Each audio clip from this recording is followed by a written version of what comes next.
right, 6 o'clock at the MJ Morning Show here on Q105, MJ and the crew. And, of course, by now, you've heard about Sinead O'Connor. Tell you what, that Sinead O'Connor song, the intro, there are no real markers for DJs, There were no real markers.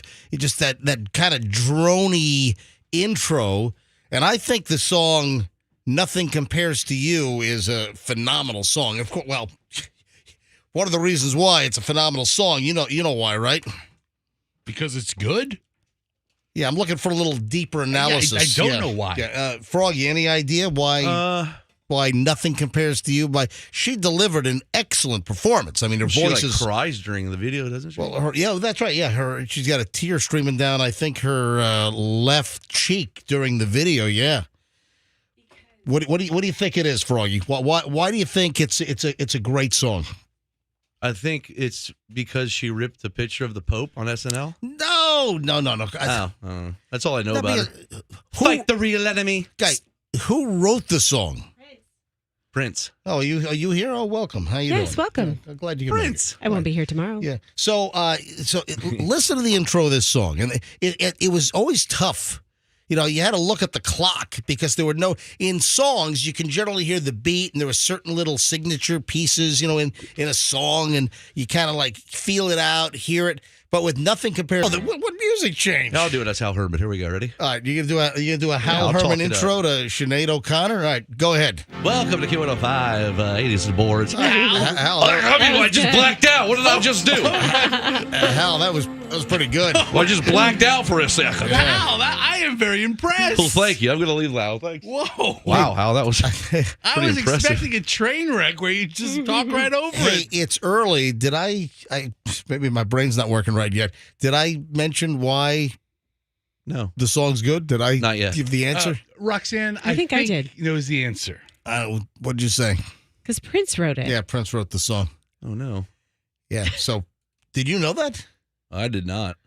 Hal Herman did not know that. I didn't know it. I just read the liners. Hal Herman That's did not it. know that the Sinead O'Connor song "Nothing Compares to You" No, I know you. was written by Prince, the one and only Prince. So why didn't Prince put it out? He did. I think Prince did actually record that. Yeah, just Okay. wasn't a hit. Well, I learned something new yesterday. Yeah. I'd known that was a Prince written song, but I didn't realize that it created some bad blood between the two of them. Like they got into some weird pillow fight over it. That's a joke. That's a joke. Like really a pillow Satire? No, it's not. It's not satire. But was there bad blood between them? No, there's no bad blood. No, that was kind of like a joke, like a playful thing. It's not like some real deal that Prince was angry. Prince made a fortune because of the publishing rights to the song. That was a big song. Nothing Compares to You. So Prince, Fester is bringing it up on YouTube right now. The Prince version. Oh man, we can't opt out of the ad in 3, 2, 1. I got a whole 15 gotta wait second for the ad. whole damn ad to play on this It's thing. almost done. All right. Why YouTube? Why? The following is previously unseen rehearsal footage of Prince and the Revolution from the summer of '84. Prince's original studio version of Nothing Compares to You is presented here for the first time. No is dead. Sinead O'Connor, dead at the age of 56. What I saw, as far as, when they put the graphics on the TV screen and it's like Sinead O'Connor and it's the year of birth to the year of death, and it was 1966 to 2023.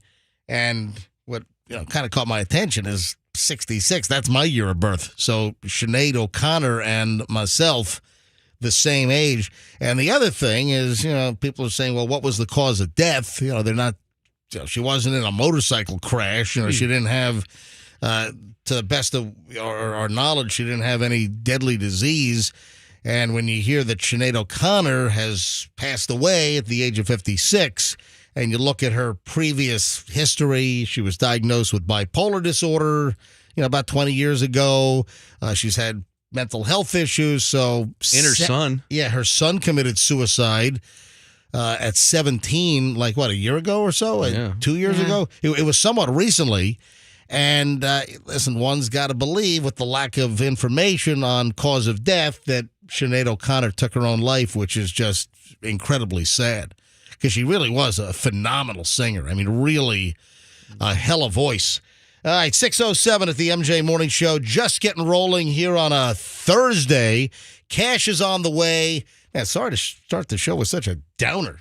It's not our fault. Yeah. It's Sinead's fault. Yeah, cash on the way. Well, Fester, don't. It's not our fault that we Fester, started. she obviously had enough Tough weighing life. on her. I don't need you adding to Sinead O'Connor's woes. Not anymore. All right. Cash on the way. It's the $1,000 MJ Cash Stash. Your chance to win $1,000, just like Mari. Mari in Brandon won $1,000 yesterday. All right, so you could be the latest winner. Make sure you're listening between 9 and 9:20 this morning, and I'll give you the MJ Cash Stash song, and then you wait for it to play during the course of the day. If you do, you be caller 7, you win $1,000. Simple as that. All right, back in a second. 6:08 at the MJ Morning Show. It's Q105. It's a busy Thursday. Don't miss a minute. Pat's got traffic. Back in a moment.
619, of course, Madonna. And any further new word on Madonna's health? It seemed that it was a huge story. And, the story about Madonna almost died. And they had to use Narcan on her. And not because she had like some kind of opioid overdose, but they used Narcan on Madonna because of, didn't she have like some kind of like a sepsis or some kind of Narcan? Hey, Fester, I don't want to spread erroneous information, but the point I'm trying to make, look that up quickly. The point I'm trying to make is we had all that Madonna news about that health scare, and, friends said that she almost died, and now, like, the story's died. It's like, she canceled her tour or postponed the tour.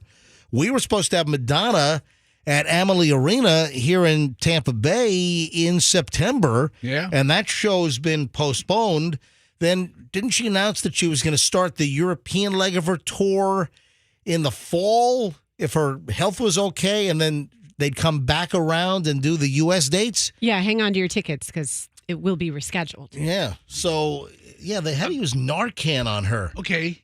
Did you search for Madonna and Narcan? Well, I looked for health. No, type in. update. Yeah, type in. Dude, you are the worst at searching. Then fire me now. Oh my God! Listen, stop. Will you? We're typing into a computer here. Yeah, I know, but In real time. Yeah, Okay, so we can talk back and forth. yeah, You know that, right? Report alleges that Narcan revived Madonna. I just want to get this is from Forbes. But the point I'm trying to make is that Madonna, the news just totally fell off, and we don't hear much about it now. All right, so hang on a minute. Report alleges that Narcan, naloxone, revived Madonna, who was suffering from, septic shock. And that was new to me. I had no clue. I'd never heard that before. When you think about Narcan, you think of somebody that's OD'd on like opioids or something, then they get jammed with the Narcan and it revives them.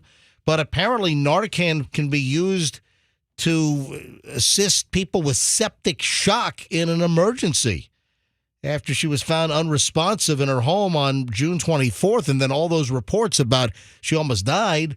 And then seems like the last couple of weeks, all that Madonna stuff, and then suddenly, boop, just stopped. I haven't heard any new information, any update. Weird. Yeah, just kind of strange. All right, 622 at the MJ Morning Show. Fester, listen, I'm just offering some constructive criticism. No. When you say you're the worst, that's no constructive criticism. That is exactly the exact opposite of constructive criticism. That's true. I mean, listen, if you really want to pierce the English language and parse words, that is not constructive criticism. But moving on. All right. Madonna's still with us. She's doing better than Sinead is this morning. You want out of this parking lot? I'll get you out of this parking lot. Do you have a Miss Piggy?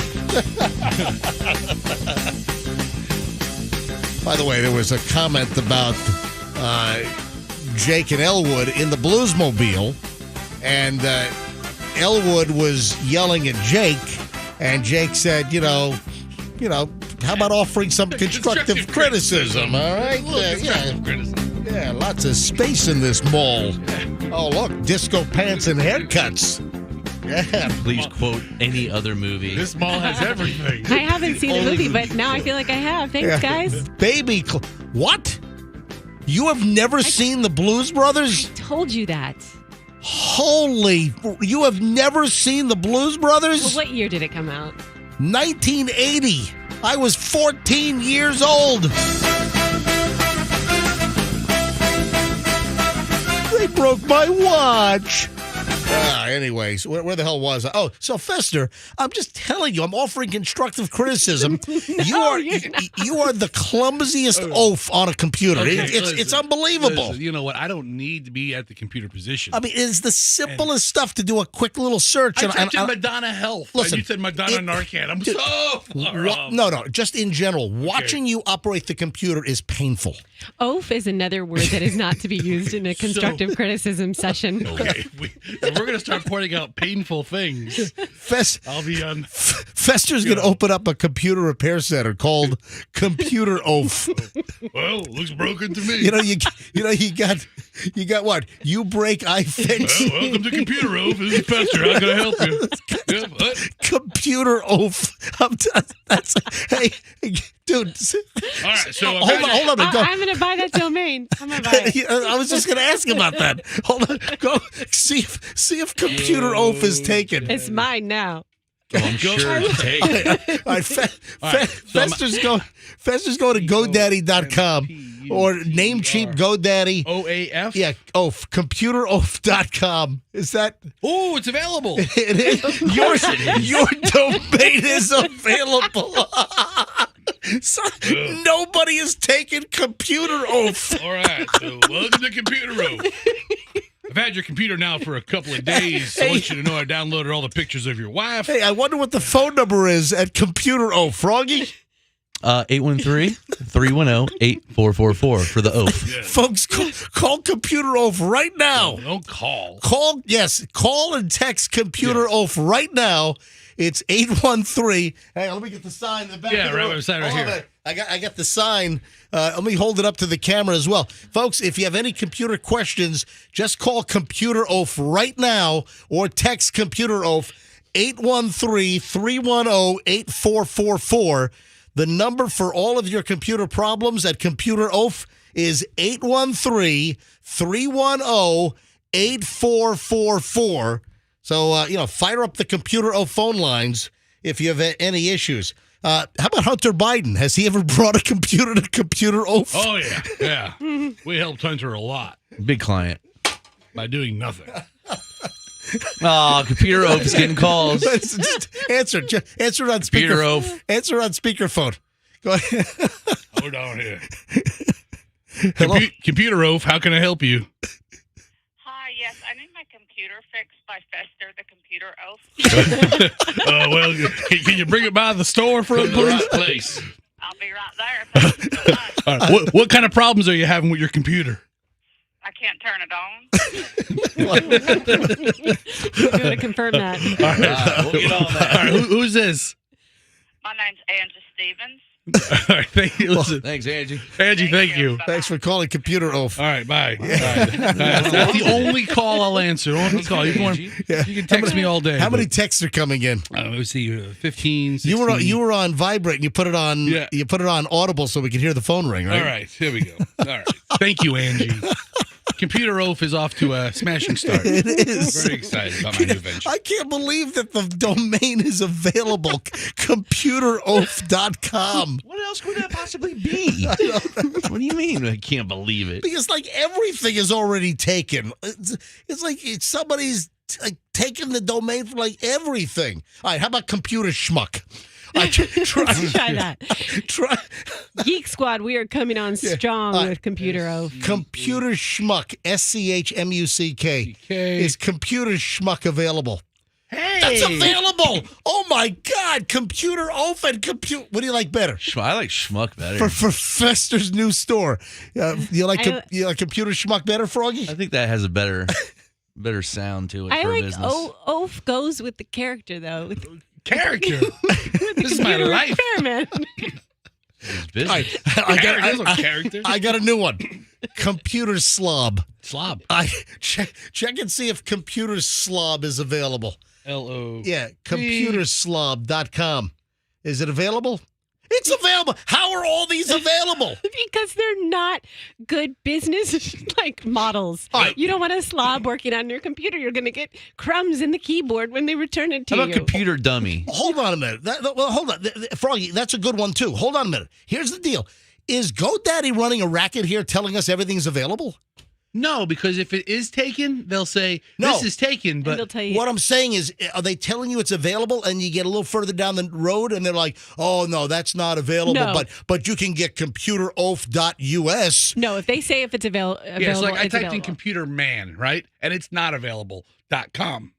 Dude, it says it is available. No, computerman.live. dot live. Yeah, Okay. so they're All right. giving you different. What about Computer Dick? What about computer All right, don't? hold on.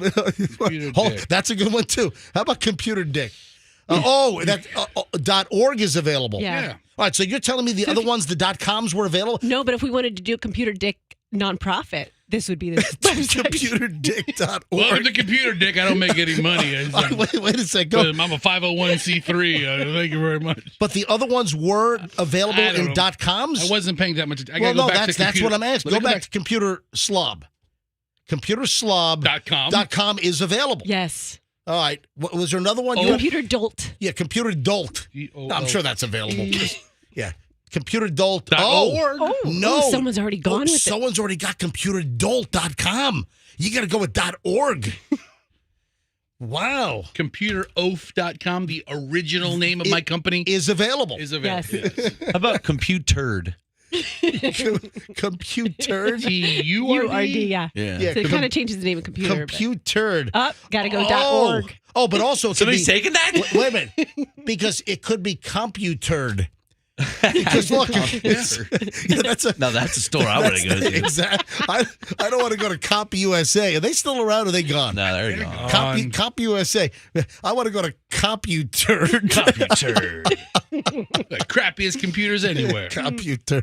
All right, it's 6:30 at the MJ Morning Show. Well, that came out of nowhere, didn't it? That's what constructive criticism gets you.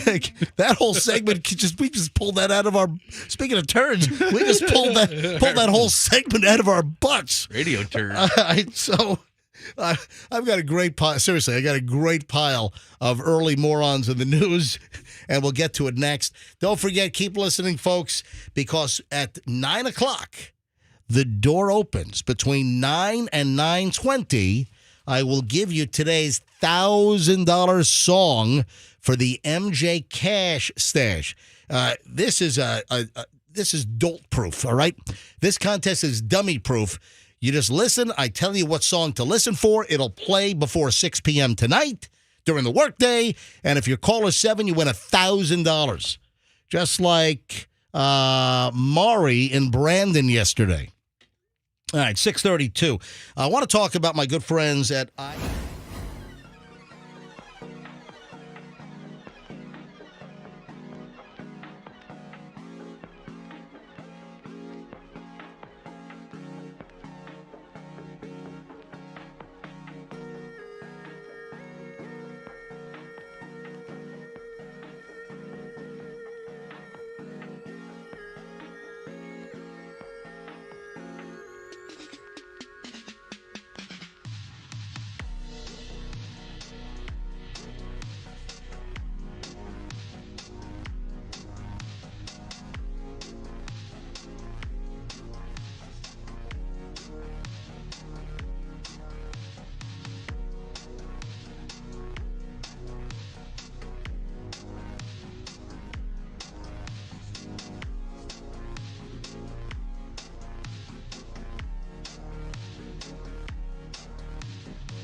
like to moron. We like to moron. We like to moron. We like to moron. We like to moron. I like that. It's Morons in the News. That would be a good jingle. A little intro music. Mm-hmm. All right, 6:40 at the MJ Morning Show. MJ and the crew here, and I love this part of the day because it's Morons in the News. And if you're feeling just a little bit, out of sorts, if you're feeling a little down and out, guess Morons in the News ought to lift you up because I'm guessing now however bad you might be feeling right now, it's not as bad as some of these jagwagons, some of these morons. All right, first, how about some early morning coffee?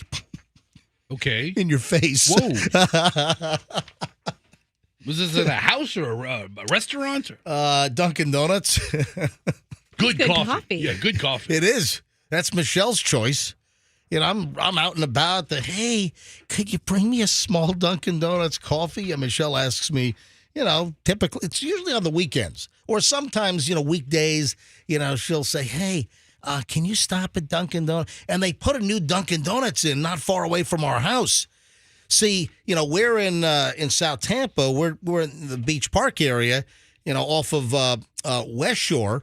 And to go to Dunkin' Donuts, I would have to either on the way home stop at the Dunkin' Donuts on 4th Street, right? Right by the Winn-Dixie, or Dunkin' Donuts on Gandy near Manhattan, or they have a Dunkin' Donuts, I think, at Britton Plaza, then a Dunkin' Donuts up at there's like a gas station right near Midtown. It's like a mobile station with a Dunkin' Donuts in the middle, right near like Cypress and Dale Mabry. Yeah. Well, guess what? They put a new, it's like the weirdest Dunkin' Donuts location. Seriously, there's a Dunkin' Donuts now in that office building on Kennedy, like right next to McDonald's. Before you get to Kennedy and West Shore, Yeah. there's a Dunkin' Donuts inside the lobby of this office building. And the drive-thru is the former drive-thru of a bank. I'm serious. And like, there's even like a bank ATM still there. So one lane is Dunkin' Donuts, the next lane is the ATM to get money out. So if you wanted to pay cash, you go to the ATM, then you drive around the building and you put in your order for coffee. You gotta go back around. Now, seriously, there's a new Dunkin' Donuts on Kennedy just before West Shore in this office building. So that's where I've been going lately. All right, so anyway, Dunkin' Donuts and morons in the news. Oh, not Dunkin', it's the customer. This is out of Pennsylvania, Chester County. It's where Chester the molester lives, by the way. They named the whole county after Yeah. him, yes. An elderly man has been cited. Why? Little incident over at the Dunkin' Donuts in Wallace Township, Pennsylvania.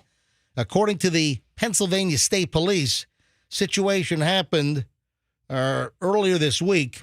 Authorities say 72-year-old guy from Illinois threw a cup of coffee and bagels at a 17-year-old and 20-year-old employee.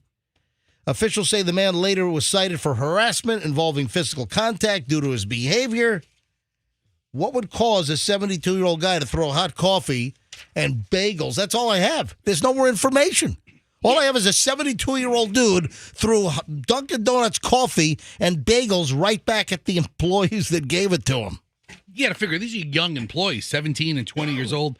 They might have been sassing the old man. You sassing me, boy? I'll throw my coffee right in your face. Well, I don't know what caused that. That's all I mean, I'd like more information. I don't know what precipitated the attack, and I couldn't find anything else. You know what? This is such a hot summer that if you threw an iced coffee on me, Oh, yeah, I'd welcome that. I'd be down. Yeah. Ooh, cold brew. Or what are the Coolada? I mean, even has cool in the name. Yeah. You know. Scalding hot cup of coffee, that's different. Let's bring it closer to home. We got a couple of Florida imbeciles here. A 16-year-old girl is in a little bit of trouble. 16-year-old girl's been arrested. Why? Set a couch on fire at a hotel in Ocala, just up the road. Hundreds of guests had to be evacuated from the Hilton Ocala. That sounds nice. When I think of Hiltons, I think of Ocala. I'll tell you that. It's a really nice Hilton, I'm sure. Yeah. So guests had to be evacuated. The girl, 16 years old, had a fight with her mother. So how do you handle having a fight with your mother when you're 16? Clearly, you set the couch on fire inside the Ocala Hilton Hotel. I'll show you, Mom. Yeah, really. 3:24 in the morning. She couldn't light the couch on fire at a more convenient time.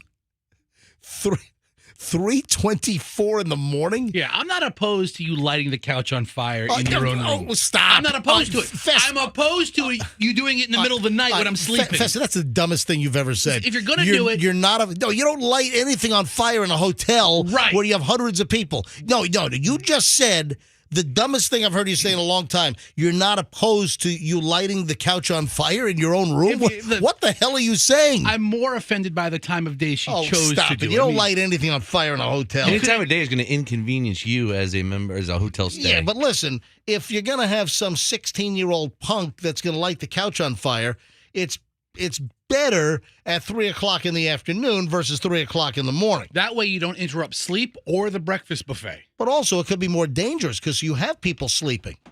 Yeah, during the day, a lot of people aren't in the hotel. Listen, the bottom line is you don't set anything on fire in a hotel. Unless you're like Motley Crue. Units arrived at the 9s. What? Unless you're like a rock rock band. You know, that. Yes, we're going to rock out Ocala and stay at the Ocala Hilton. Let's trash this place. Yeah. Units arrived at the 9-story hotel to find an audible and visual alarm system blaring. Also, apparently, the active sprinkler system went off.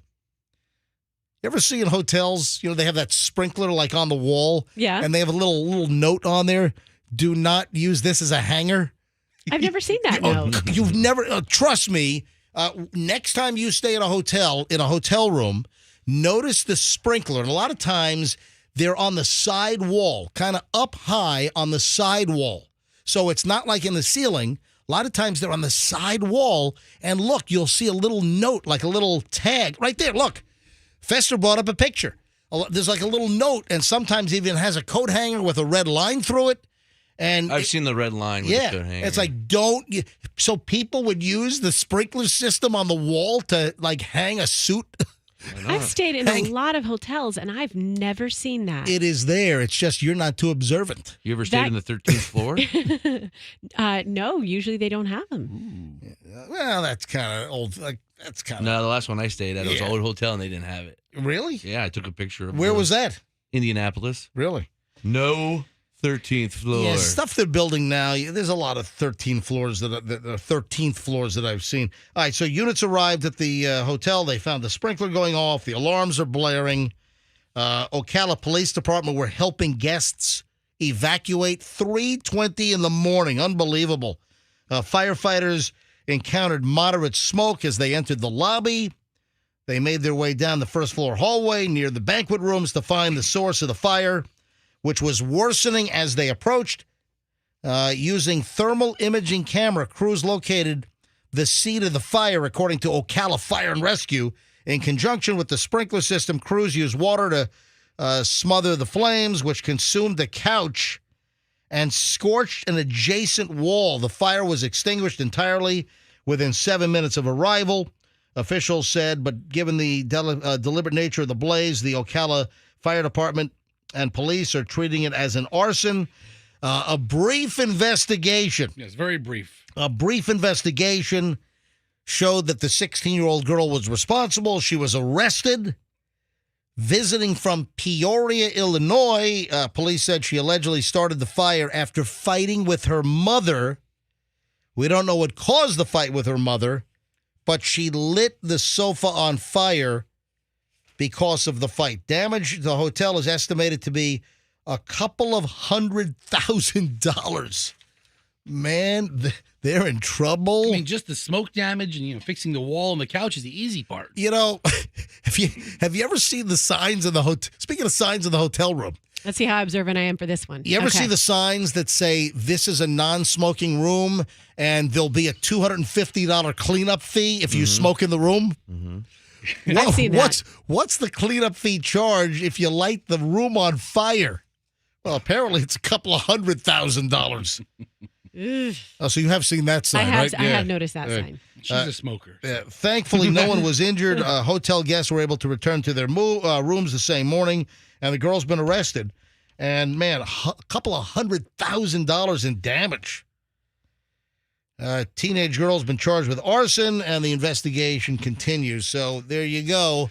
Got a Florida 16-year-old moron in the news story, but it happens to be an Illinois 16-year-old that came to Florida to commit her moron act. Can mom use Hilton honor points to pay for the repair?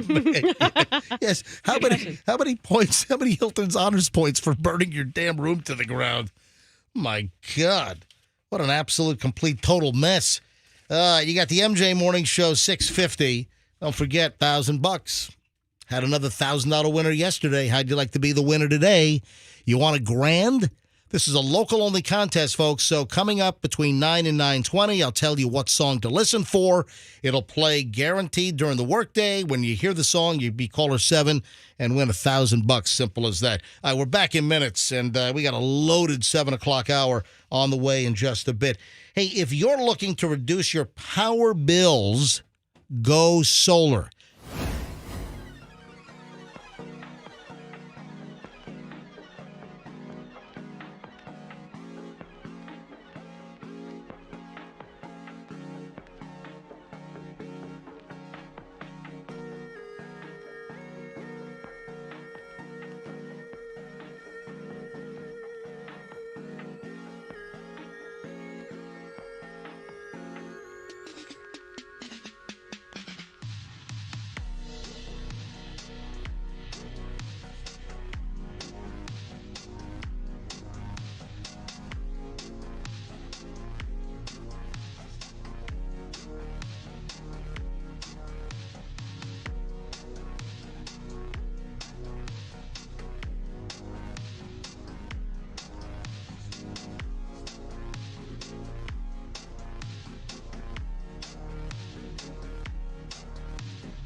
Roxanne writhing on her pool deck, much like Tawny Katane was writhing on the hood of that Jaguar in the video for White Snakes. Here I go again. Roxanne, your Instagram is still loaded with all kinds of thirst trap stuff lately? Wow. A total of 3 pictures of me in a traditional bikini that you would see at any beach along our beautiful Florida Gulf Coast here. Yeah, but you're thirst trapping the photos and the videos. It's very strategic. Roxanne Wilder, at Roxanne Wilder. Yeah, exactly. But writhing is like twisting. I Googled it. Twisting, squirming, or contortions. That's what you were doing. You were like rolling around on your pool deck in your bikini, the side boob coming out. I mean, you and I have different definitions of rolling around and writhing, obviously. You're rolling and writhing. That's a song title right there, Rolling and Writhing. Hey, Fester, you know what I meant to ask you? I've been meaning to ask you this for a week, and I've just forgotten, and I just remembered. So let me ask you right now. The van that you saw on the interstate, like driving like a maniac, now, did you only see that once, or you saw that on multiple occasions? Multiple days. Okay, that's what I thought. All right, so, folks, welcome, by the way. It's the MJ Morning Show. MJ and the crew here. It is 7:04 here on a Thursday morning. $1,000 on the way again today. We've already given away $3,000 this week, $5,000 the week before, and then $5,000 the week before. We've already given away a total of what? $13,000 in the MJ Cash Stash. $1,000 a day. And we'll do another $1,000 later today. You just got to listen for the special Cash Stash song, and I'll tell you what it is. It's a very simple contest. Between 9 and 9:20 today, I'm going to give you the new Cash Stash song. Listen for the song. It's guaranteed to play today before 6 o'clock. Could happen at any time. When you hear it, be the 7th caller, 800-990-1047, and win $1,000. Just like Maury yesterday in Brandon. Maury won $1,000 yesterday. Harriet won $1,000 on Tuesday. Reagan won $1,000 on Monday. So Monday was Tampa, Tuesday was Tampa, yesterday was Brandon and Maury. So you could be the next winner. Listen between 9 and 9:20. I'll give you the song title, then it'll play, be the 7th caller, and boom, you win $1,000. Simple as that. All right, so Fester, back over to the marked van. This is a company that a lot of people have heard of, and on multiple occasions, you saw this guy on your drive-in. You know, typically, 5:30 in the morning, 5:35 in the morning? Yeah, usually between 5:35 and 5:55 is my interstate time. Okay, and on multiple occasions, you saw this vehicle on the road, and I would assume that you guys have the same pattern of, well, you're driving in, and this person's obviously going somewhere if you see him multiple times. Right. And, if you're in the same traffic pattern that early, occasionally there's a couple of vehicles that stick out to you that you see over and over again. And then about, 10 days ago, 2 weeks ago, you brought up the fact on the air, man, this guy describe what you saw. I saw a van, a white van. It looked like a Sprinter van. Yep. One of those, maybe a high-rise, like Mercedes-like looking vans. I'm not sure if it was a Mercedes or not. It's all white, and it has black lettering in one row across the back and maybe on the side. I've never really seen this side of it because I've only been behind this vehicle as he bobs and weaves and cuts off and just erratically drives at a high rate of speed, irresponsibly, in my opinion. And have you seen the same van since we last spoke? Once, yes. I saw him.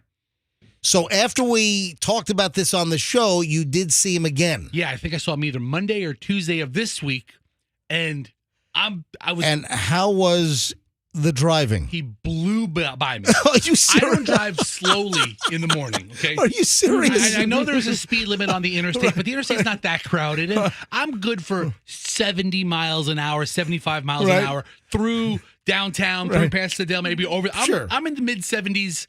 Maybe upper 70s. Well, you are exceeding the speed limit. I am. Right. And this guy blew by me like I was standing still. Again? And I'm like, oh, there he is. And before I could do anything else, he was gone. Dude, you got to get video. I know. I was like, but it's not, I don't want to shoot video while I'm driving 80 miles an hour I either. get it. Yeah, especially your car's all wobbly and out of alignment. Yeah, so that's true. I have no idea. The Cadillac needs an alignment. But the the van, it's marked with a company name. It's Yes. The name of the company is California Closets. right, and it's a well-known company, and I've seen their work. I think California Closet seems to do a nice job, but someone's driving one of their vans like a NASCAR driver. Like an animal. So nothing was said after we talked about the California Closets van.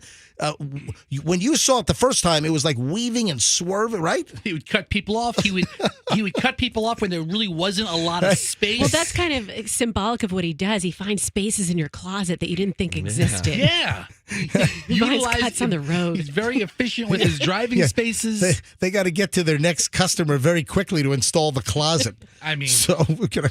I'm literally waiting to roll up on this guy tipped over on his side. And I don't wish that on anybody. I don't wish that on this guy. I don't know Sorry, who's driving. we can't install your closet today because the van rolled over and your closet's all wrecked. Your closet's all smashed to bits. But after we first talked about it, this California Closets van just all over the road. You saw it again. It was still driving fast, right? Yeah, I saw him one day this week early in the morning. All right, you guys ready for a little quiz? Oh, yeah.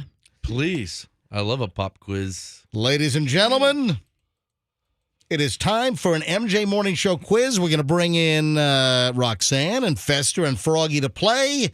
And here it is. Ladies and gentlemen, it's time to play Most Famous Dogs. You guys need a house? No, oh no. Louis Anderson here. And it looks like you have a game show going It's on. Louis Anderson's ghost. I'm just sitting here eating a bag of potato chips. All right, guys, I'm not going to make this too much of a formal game. I'm going to try to blow through this quickly.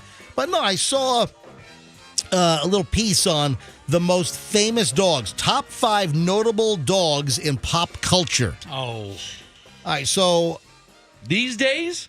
It's such a wide variety. Like is Lassie on the list? hang on a minute. Oh, that was going to be my first guess. Hang on a minute. Oh, that's cheese. Jeez, come on, of all time, the most famous dogs in pop culture. Okay. Don't screw up my contest. such a hard guess. Lassie is the answer. All right, so He had his own. All right, She had fine. her own show. Froggy. So I'm going to ask, name a very popular dog in pop culture. I've got top 5 notable dogs. And Froggy, your first guess is? Lassie. Let's check the board. Yeah. Yes, Lassie is correct. Yeah. Lassie comes in at number 2. There's a more famous dog than Lassie? Yes, there is, according to this list. I mean, All right? Can I buzz in? Yes, Roxanne. What is your top 5 most notable dog list? I don't know his name, but it's got to be Oh, the jeez. Yo Quiero Taco Bell dog. No. What? No. Not on the did 3 commercials in 2003. Not on the list. I know who I know who number one is. That's your guess? I know Yo number one. Quiero Taco Bell? All right. Thank you for playing, Oh, my Roxanne. God. Here's a lovely parting gift. Fester, what is your guess for top 5 notable dog? I mean, of all time, is there going to be something like dumb, like Rin Tin Tin? Rin Tin Tin, which was like on TV like 25 years before I was born, I know, right? is on the list. Yes. It's not number one, though, is No, it? number 4. Okay. Rin Tin Tin's All number right, 4. I have a guess. All right, we have number 2. We have number 4. All right, next one, I have Froggy. 2 guesses. What do you have? We get 1. So, Benji, check the board. Benji. Did you say Benji? Benji. That was like when I was like 5 years old. Benji was big. Yeah. Back in the 1970s. Let's go to the board. Benji survey says no. What the no. bleep? I thought that was going to be number 1. No. There was movies about There, that dumb thing. there was, and it was like what kind of dog was that? It was like a kind of a furry-looking, It was a cousin little it-looking mutt. dog. It was a All mutt. right, what's the next one? I got yes, one. yes, Roxanne. Let's see if you can. Cujo. Cujo? Yeah. The killer dog?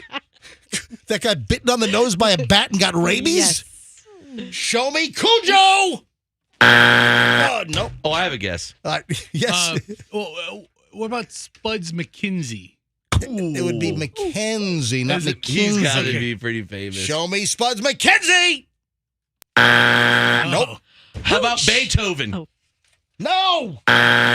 What about Tom Hanks's dog, Hooch? Turner and Hooch. No. Duque de Bordeaux. This what? Guys, That's what kind of dog you that guys is. are missing obvious dogs. Like Snoopy? All right, Snoopy is A cartoon. Yeah, are we going cartoons? I mean, is Snoopy? I thought you were talking about real life dogs. not on the list. So like Okay. Scooby Doo out. No. Scooby-Doo is number 5. Okay, so cartoons Well, count. cartoons are this mixed opens in. up a whole thing. Boing Scoob. So Snoopy's number 1. The Snoopy's on the list. He said. Snoopy is not on the list. The- Scooby-Doo is number 5. This list You is guys got screwed. number 4 was Rin Tin Tin. We're missing number 3 and we're missing number 1 of most famous dogs. Wow, what's How about so a hot obvious? dog? All right, first of all, you guys are never going to get number 3. It's not Santa's Little Helper. No, it's That's Bart Simpson's dog. It's some dog the Russians shot into space in 19. Oh, all wait, right. is that the dog that's like the RCA Records dog or something? No, Nipper? the Russians did not shoot the RCA Records dog. That was a into different guess. space. That was a different. Oh, Roxanne meant to have her own guess. all right, number 3 was Leica, the Soviet dog that they shot up into space in 1957. Snoopy doesn't make the list, but this dog does. Right. I think I got it. All right, I think I got it. we're only left with number 1. Okay, I What got is it. number 1? What is it? Toto.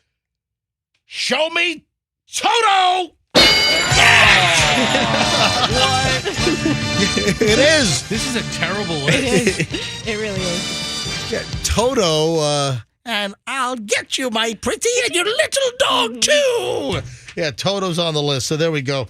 It's kind of a sucky list. Yeah, it doesn't really is. That list, that blows. If Snoopy's not on it, but the Russian dog from All right. 1958 All right, is. 7:14 at the MJ Morning Show. Folks, we start an hour and 20 minutes of nonstop MJ next.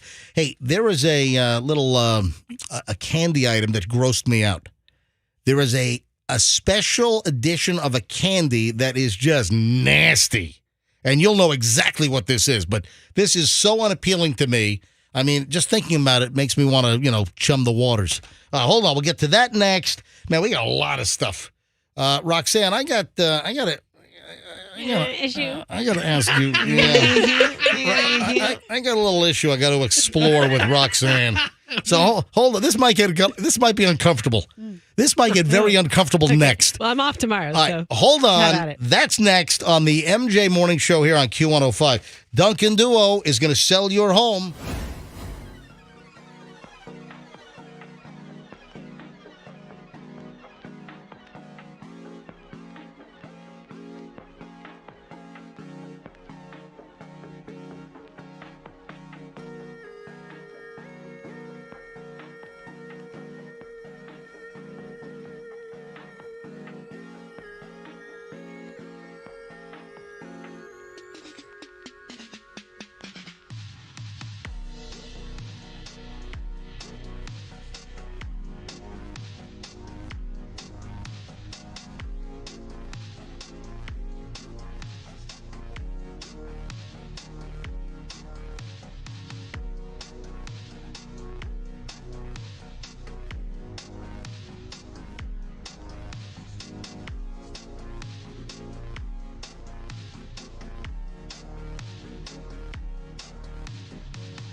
I cannot believe what I'm watching. You got the MJ Morning Show on Q105, 726.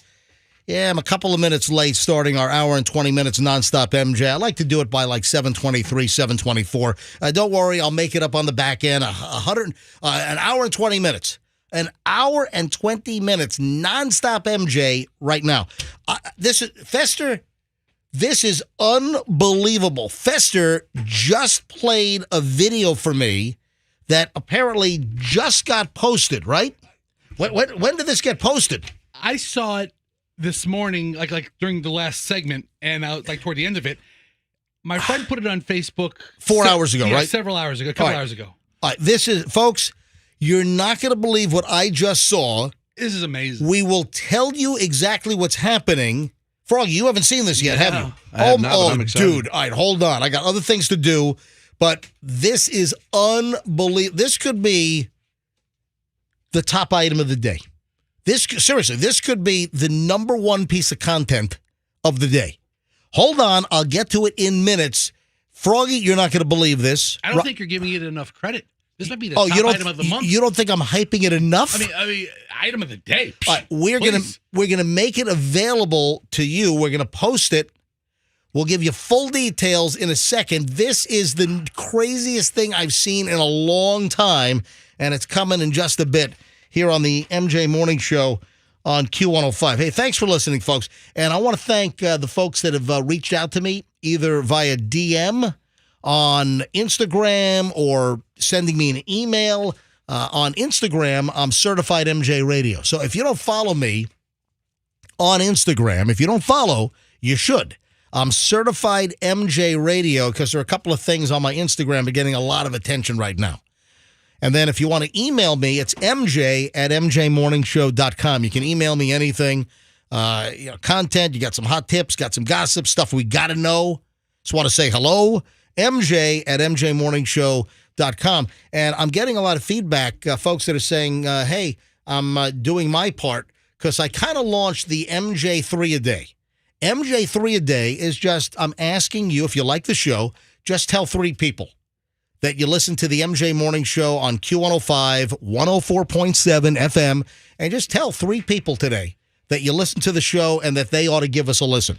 So if you've got any friends or coworkers that listen to something else, hey, tell them they're missing out on the best morning show in Tampa Bay, the MJ Morning Show. So give us a hand. Tell 3 people to check us out that might not listen to us. Simple as that. First, and I can't wait to get to this. Right, I'm going to close it on the window screen. I don't want to distract you. Yeah, I mean, I can't stop looking at this. I can't either. So you've seen it. Oh, I just saw it, and I'm in shock. I cannot believe what I just saw. Hold on. I'm going to get to it in a second, but I want to do the things I teased first. Okay.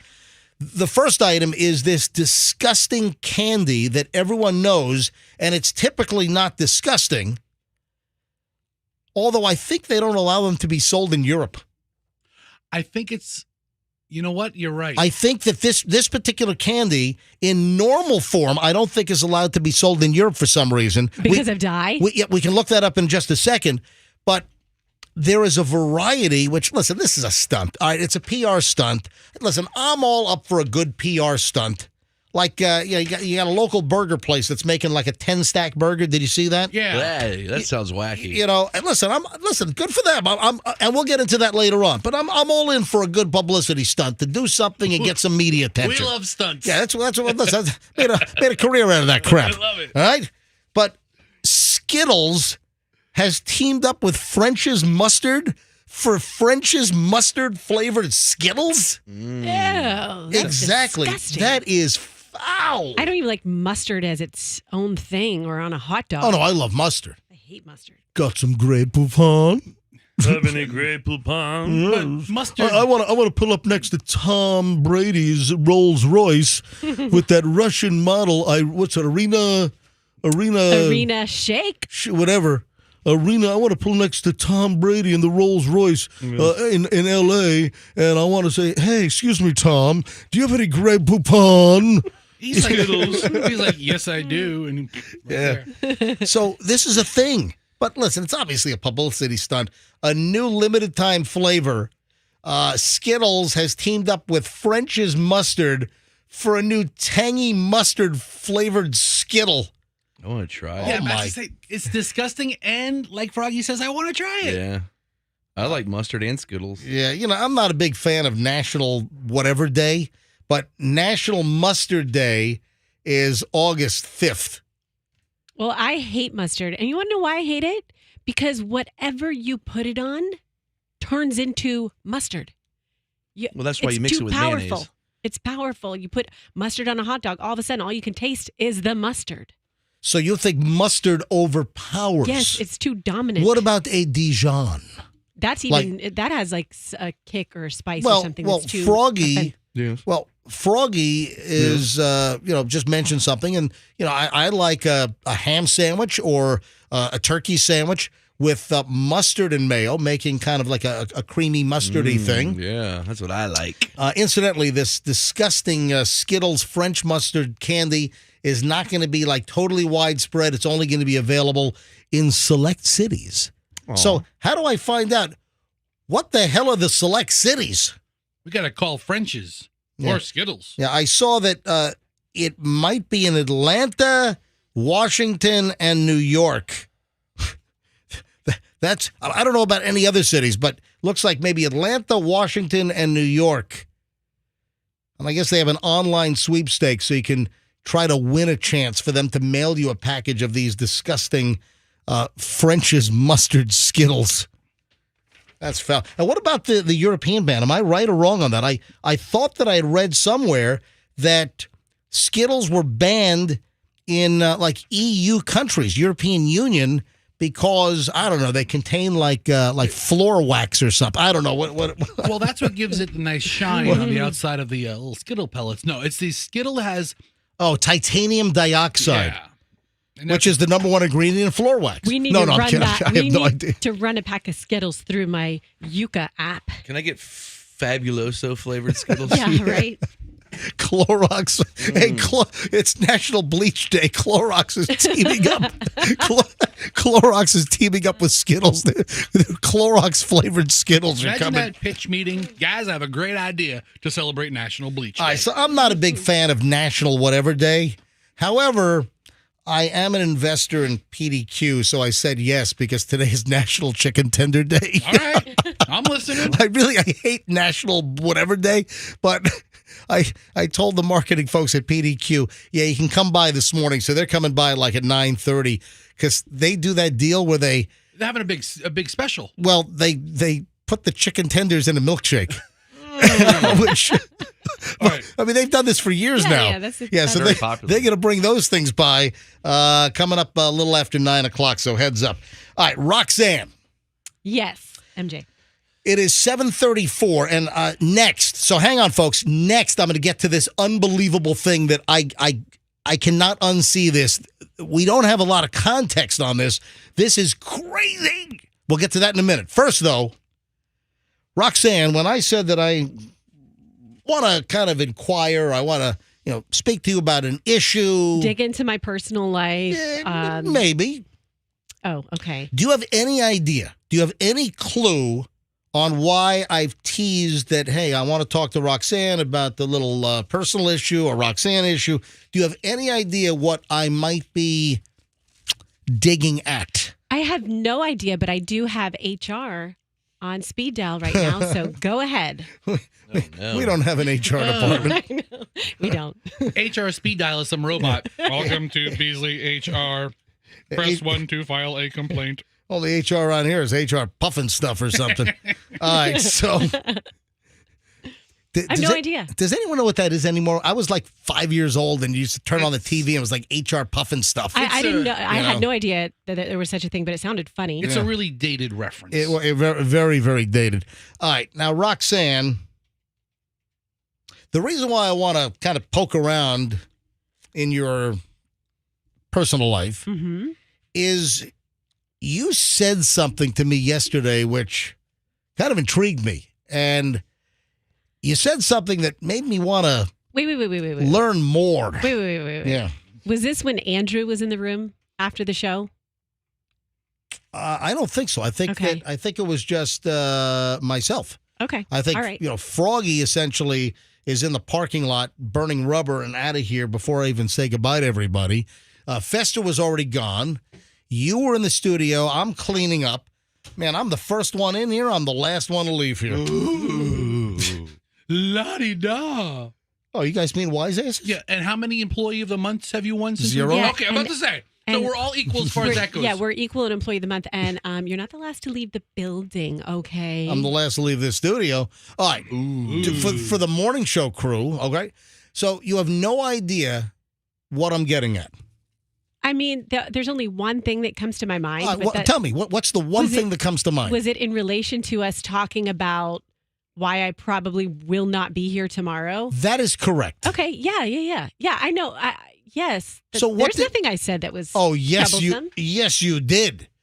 So the deal is Roxanne was not going to be here today and tomorrow because you guys were supposed to go on a trip to what, Michigan? Michigan. So you and Yep. Doug and the family We were going to meet him up there. Yeah, Going- he's supposed to be here this going this to week. Michigan. Yes. But Doug pulled his back out, so the trip was on, then the trip was off, then he went to a chiropractor for the first time. He felt a little better. Trip was back on, then the trip was back off because his back started hurting it, whatever the hell to do. So you guys are not going to Michigan, so you are here today. We are here today. But you yes. decided that since you were all psyched up to Yes. take days off, that Very true. you're going to take tomorrow off, Very even true. though you're not going anywhere. You're just going to take the day off. 100%. She can't tell her body not to take off. Exactly. Now, well, that's what she's trying to wambuki me on. Like, yeah, I kind of, like, my brain and body thinks I'm supposed to be Yes. off.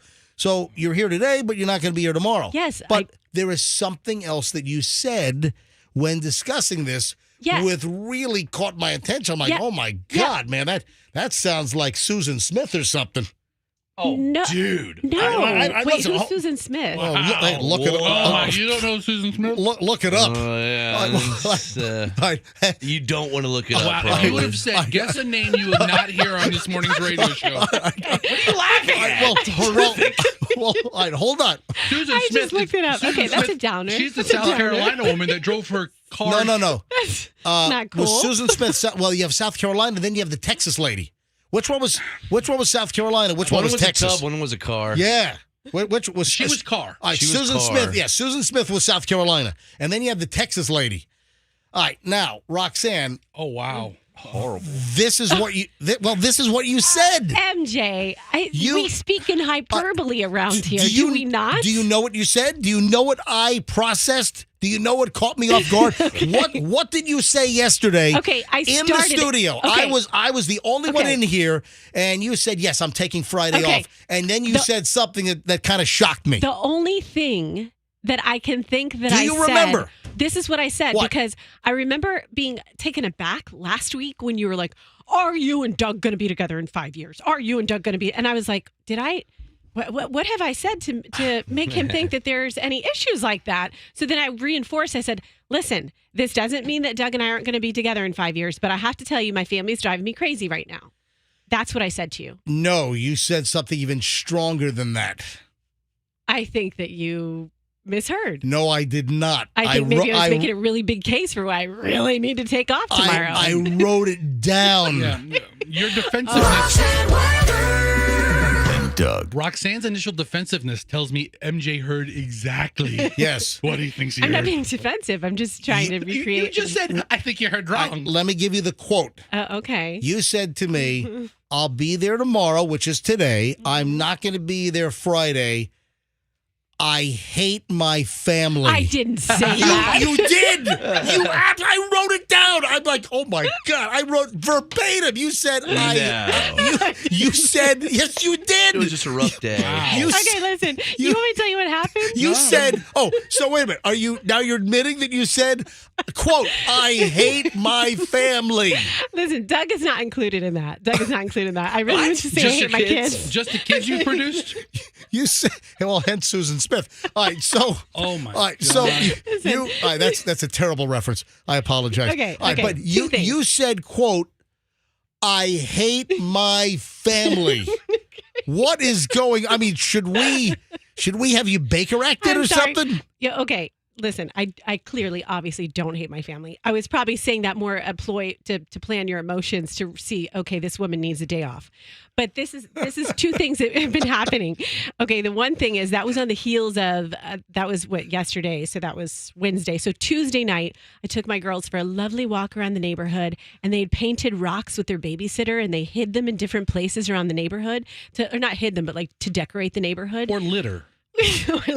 So we go to this like park bench where one of the ladybug rocks was supposed to be. Right. And my older daughter realized a little girl had taken the ladybug rock. Right. And she had A tantrum? yes, a meltdown. Threw herself on the sidewalk.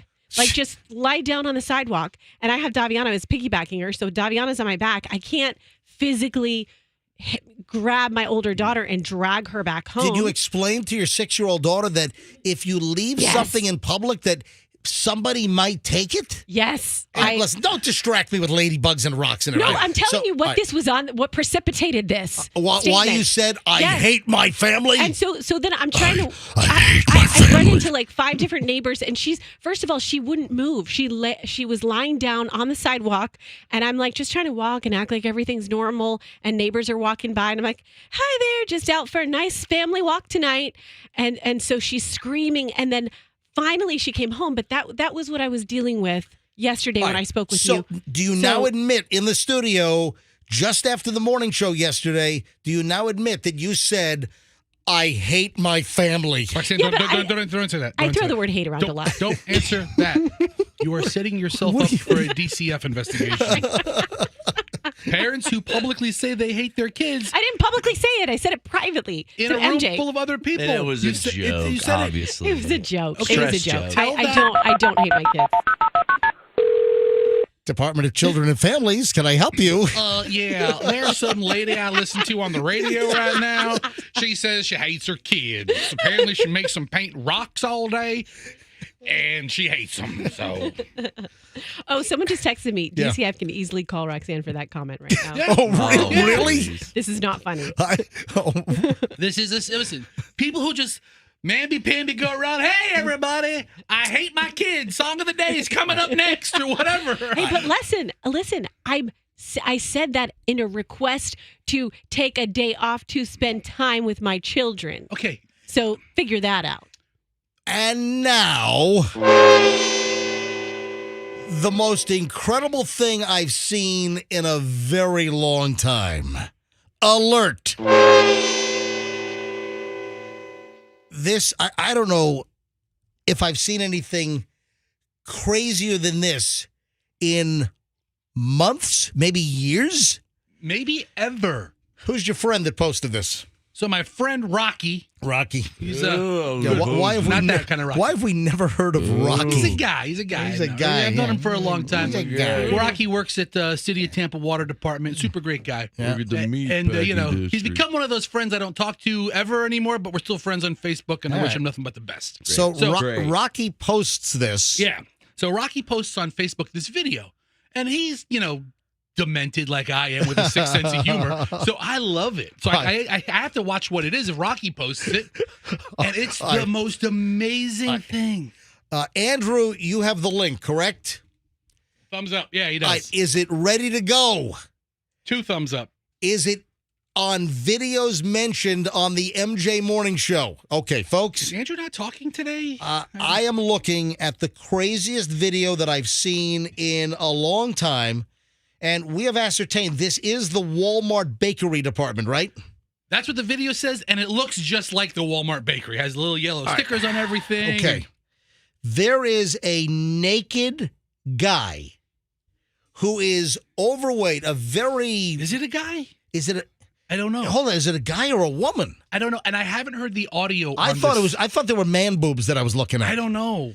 There is a naked person with a very much, almost looks like they came out of the produce section because it's a very much pear-shaped body. All right. How fat are they? There are lots of rolls going on and completely naked. They are going through the Walmart bakery. They are destroying the bakery and smearing cakes and pies and all kinds of baked goods Ew. all over their body. Completely naked in Walmart bakery, grabbing cakes with both hands and smearing the cake all over their body in between the fat rolls. I mean, it is unbelievable. Froggy, is there audio? Froggy, you haven't seen it? Yeah, there is audio. I haven't heard the audio. I don't know what to Hang on. expect. I put it up a little while ago when you were out of the room. Okay. Let me bring the audio up. All right, audio is. All right, go ahead and Froggy, you haven't seen this yet. All right, watch this. It is unbelievable. Go ahead, hit the video. I got it. I guess I can play it. All right, this is unbelievable. Police are coming. Oh my God. That's a woman. Is that a woman? All right, so you just heard an employee say the police are coming. The Walmart bakery is. Nobody can do anything. Come on. The Walmart, it's getting destroyed. The person is behind the counter. Look at her face. In That's the a woman. cases, just grabbing cakes with both hands and grabbing chunks of cake and smearing it all over her naked body or his naked Go body, behind the and counter. even rubbing it in her butt. Everywhere. It's in every Yeah, that's a part of girl. her body. Is it a woman? Let's say she's lathering up with All right. soap, that kind of way, everywhere. Oh no! Look at this. Not the birthday cake. Smashing birthday cakes. So you've got like the Walmart, like the. Oh, here we go. You got the Walmart. You got the glass counter. Now we don't have a lot of context here. It shows your body, Fester. Yeah, I mean, we have very similar frames. It is a very similar body to Fester. Yes, very similar. And they're inside behind the counter where like the bakery worker would be. And they've opened up the case, grabbing She's cakes. bathing with cake. And just smearing cake all over their naked Ew, body. ew. Then they bend over. She's got to get everywhere. Is She's that, getting everywhere. hold on, is that chocolate cake? Yes. Don't touch her, because we can't. Don't touch her is right. And See, it is a woman. And that's it. Folks, I'm telling you right now, this is the craziest video I've seen in a long time. We don't have a lot of context here. Okay. We know it's real? We know it's a Walmart bakery, right? Yes. Listen, Yes. can we not? We have to have this discussion with an open mind and admit that not shoving the cake up your butt necessarily, but this is kind of like a fantasy for some people. Wow. And then look, grabs a whole cake and smears it all over her head. Roxanne, I thought you were going to say something profound, like maybe there's mental health issues or maybe the person's on drugs. And you're like, no, it's a fantasy. You need to eat more. Obviously, they're on some sort of drug. And again, Fester, why do you think this is Walmart? I don't, you know It what? says it in the title. No, the title says a Walmart bakery, but I mean, it could be a supermarket I'm not familiar with. Yeah. They use yellow tags. I mean, I don't see anything that specifically says Walmart. It could be, like I said, I know what a Publix bakery looks like. I know what a I'm just questioning. Winn-Dixie bakery looks like. Yeah, I'm just questioning whether we're 100% sure it's Walmart. We're not. Maybe it's an Aldi. Yeah, it's not. Go to Google. Let's just do a search quickly. There's got to be a news story about There it. has to be something. This video, folks, if you want to see this video of the naked woman, we think, completely naked. It's hard to see with all the cake. Smearing cakes all over her naked body. If you got to see this, it's on our website. If you go to mjmorningshow.com, look for videos mentioned. Videos mentioned. Go to mjmorningshow.com, videos mentioned on the MJ Morning Show, and click on that, and the video link is there. All right, Fester just found a story. So this might have happened a week or so ago. All right, astonishing moment. Woman strips off, goes on 5-minute rampage, destroying a superstore, smearing cake across her body, as workers say, yeah. So a store was thrown into chaos. Do we know? Do we know where it is? It's at a superstore. A male store worker looks on, observing the trail of devastation. I could tell. I just got to look at the fixtures. It looks like it might have happened in the San Francisco area. Well, we don't know. The next All line. right, stop. Look. Let me scroll. The latest disturbing incident happened. In the latest disturbing incident, states and cities such as San Francisco, there's nothing. They're just making a comparison here. The woman is seen taking a tray of cake out of the casing and smearing it down the front of her body before throwing it onto the ground. She then strews several cupcakes across the store before stepping onto the cakes. She trashes. There are also pies. smashed beer bottles. But again, the news story doesn't even... unidentified woman then goes behind the bakery counter. Once behind the counter, rampage continues, smothering her hair and legs with white cake frosting. The woman then moves over to the donut shelf and throws as many as she can to the ground. Why does she hate these donuts? I mean, everything looks delicious except like for she that. But enjoys guess treat. what? This Daily Mail story says nothing about where it happened. All right, let me go back and see if I can't research it a little more.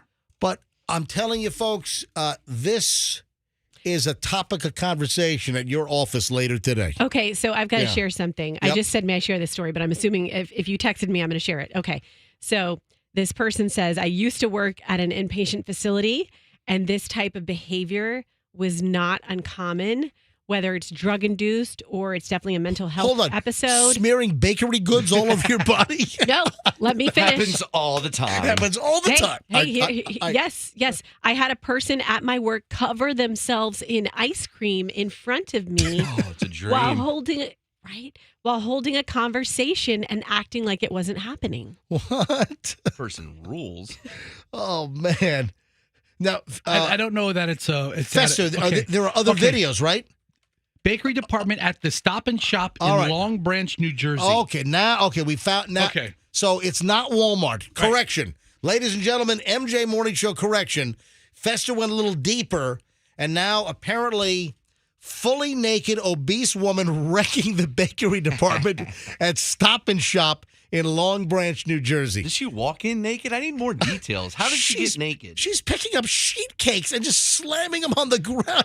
I mean, it is After she rubs her body with the sheet cake. It is a totally sheet. It is a total bakery destruction by this lady. She snapped. Oh, okay. One of our texters also says found an article that said it was at a Stop and Shop in New Jersey. You don't listen to the show, do you? We Just said that. we just said that twice. Roxanne, you got to figure out how to manage Listen, the text line you and listen have and listen no to, idea how many listen to- texts are coming through about this right now. Yes. and listen to the program. Yeah, we already said that. Oh, also I read here What'd you read, Froggy? that it happened at a Stop and Shop in New Jersey. Wow. There it is. Wow. Can you believe that? Wow. It's hysterical. All right. Anyway, you have to see this video. MJMorningshow.com. Under videos we mentioned, you have to see this. One of the most insane things I've seen in a while. Now I just want cake I'm starving, right? on my body. Yep. No, I mean, that is like an impulse control. Have you ever thought about doing that, Fester? No, Fester thinks about it every night. Yeah, well, I think about putting cakes in my mouth. Right. Hey, let me go to phones. Let me grab a call here. Hi, good morning, MJ Morning Show. Yes. Hi, guys. Hey, how are you? Hi, good morning. But the cake incident happened at a Stop and Shop in New Jersey. Oh, Yeah. thanks for the breaking news, ma'am. Or sir, thank you. All right, moving along. So, folks, the video, I think there might be longer videos. So, see if Andrew can put together a compilation of longer videos. And there's some additional stuff. The one that you played a few minutes ago, get Andrew that link as well. Okay. And we'll put it all up, mjmorningshow.com, on videos mentioned on the show. What is this website? This is watchpeople.tv? No, watchpeopledie.tv. Oh, Jojo, oh my God, what the hell is that? Oh, my Gotta God. bookmark this and check it out later. All right, moving along, folks. Hey, I mentioned that my Instagram is getting a lot of response. Yeah, we're all really proud of you, by the way. No, hold on. People are loving Chloe and Julian from 2011 lip syncing Barbie Girl, and it's very pertinent. It's very Timely? it's very timely right now, pertinent, timely because of the whole Barbie movie deal and that whole craze. And people are loving this old video that I posted, and it was Chloe and Julian on our back porch, and they lip sync. I'm a Barbie girl, and then Julian's doing the "Come on, Barbie, let's go party," and the lips. It's pretty funny. And then Chloe is dancing like a maniac, lip syncing perfectly, and then pulls Julian into the shot to go, "Come on, Barbie, let's go party." It's hysterical, and people love this thing. If you want to laugh, I've had people say, this is the funniest thing I've seen all day. If you want to see it, go to my Instagram, Certified MJ Radio. That's Certified MJ Radio. and check out Chloe and Julian from 12 years ago lip-syncing Barbie Girl. So my Instagram again, Certified MJ Radio, if you want to smile. And then while you're there, if you don't follow me, give me a follow. We have $1,000 to blow out again today. So last week we gave away $5,000. The week before we gave away $5,000. Every day during the weekday, it's the MJ Cash Stash. So that's last week was $5,000. Week before was $5,000. Then we gave away $1,000 on Monday, $1,000 on Tuesday, $1,000 yesterday on Wednesday. We've already given away $13,000 in cash. And folks, this is not one of those national contests that at 6 past the hour they'll announce the special code or whatever. No. This is not a national contest where you're competing against hundreds of radio stations in a company. No. This is Q105 only. I'll give you the Cash Stash song of the day between 9 and 9:20. So it's going to happen again today between 9 and 9:20, a little over an hour from right now. I'll give you today's song. You listen for the song. When you hear it, guaranteed before 6 o'clock. Be the 7th caller, 800-990-1047, and you'll win $1,000. It's that easy. So we'll do it again today, Thursday, again tomorrow, Friday, then all next week. Yesterday's winner was Mari from Brandon, who grabbed $1,000. So keep listening. We'll give you the new song title just after 9 o'clock, between 9 and 9:20 this morning. All right. This is out of control. The whole guilt-tipping deal, which we've talked about. How many times, Roxanne, what are you talking to Fester about? I just told Roxanne, Fester someone's mad at us on the text line. Roxanne knows I have one weakness, and that is I can't read lips. Jeez. I mean, I'm watching you guys have this whole lip-reading conversation. I can't read lips. You guys are being disruptive in class. Okay, sorry. Continue. No, what's the issue? why is someone mad at us? Somebody's mad at us. Somebody's very mad at us because we were laughing at that previous story. Oh, give me a break. Yeah, and so I told, you're insensitive. It's Yes, probably a mentally ill person. Yes, exactly. And you're being all insensitive. Shame on you. Yeah, right. I've got a fat woman that is smearing all the cakes in Stop and Shop all over her body and wrecking the place. And we're insensitive for talking about it? Oh, give me a break. And I said, that's why we brought up the fact that this is kind of a behavior that happens at mental facilities. We're aware of that. Does anybody think about the cake? What about the cakes? Yeah. Huh? Sure, you're being insensitive. Huh? How about There's crazy cakes, The cakes too. are the real victims. How about the bakery employees that spent hours making these cakes? Oh, I would bake cakes for 2 days just to watch this And happen. the cleanup crew. Well, you know the deal. Yeah. Whatever we say, I could say, I could say grape soda right now, and somebody's angry at me. No, I would say You shut up, Yeah. grape soda. Listen, Bite your tongue. you are about to be canceled. You are this close, dude. Grape soda? Oh my god. I will say the ratio is pretty high that most everybody else was loving it. Of course, there's always someone that's got a problem. Oh my, Froggy and I are still in shock that you went with grape soda of all the foods to mention. Dude, if I would have said grape soda, you'd be like, oh, dude, what the hell are you doing? What are you doing, dude? You should grape soda. Are you even thinking?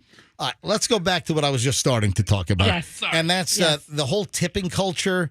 And how many times have we talked about like the guilt tipping and all that crap and the forced down your throat tipping? We've talked about this at least a dozen times on the show. Over the last 3 years or so, since we've been back, it'll be 3 years on October 5th that we're back. And we've talked about this multiple times. The tipping crap is out of control.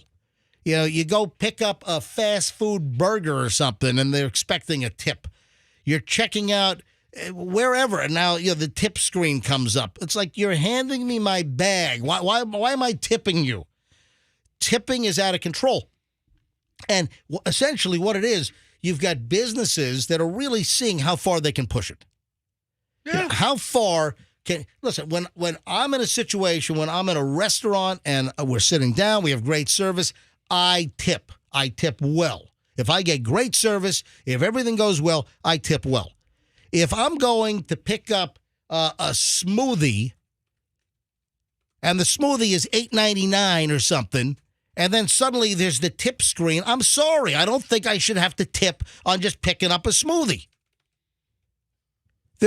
Everyone knows what I'm talking about. The tipping requests on the screen where you got the iPad in front of you, or they flip it over, and then it's the tip. And a lot of times it's like the default tip is like 20%. No tip. There are things where you just don't leave a tip.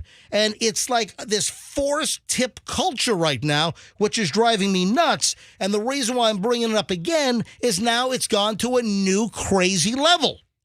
And the crazy level is this person is saying that they're now seeing online purchases at checkout asking for a tip. Are you kidding me?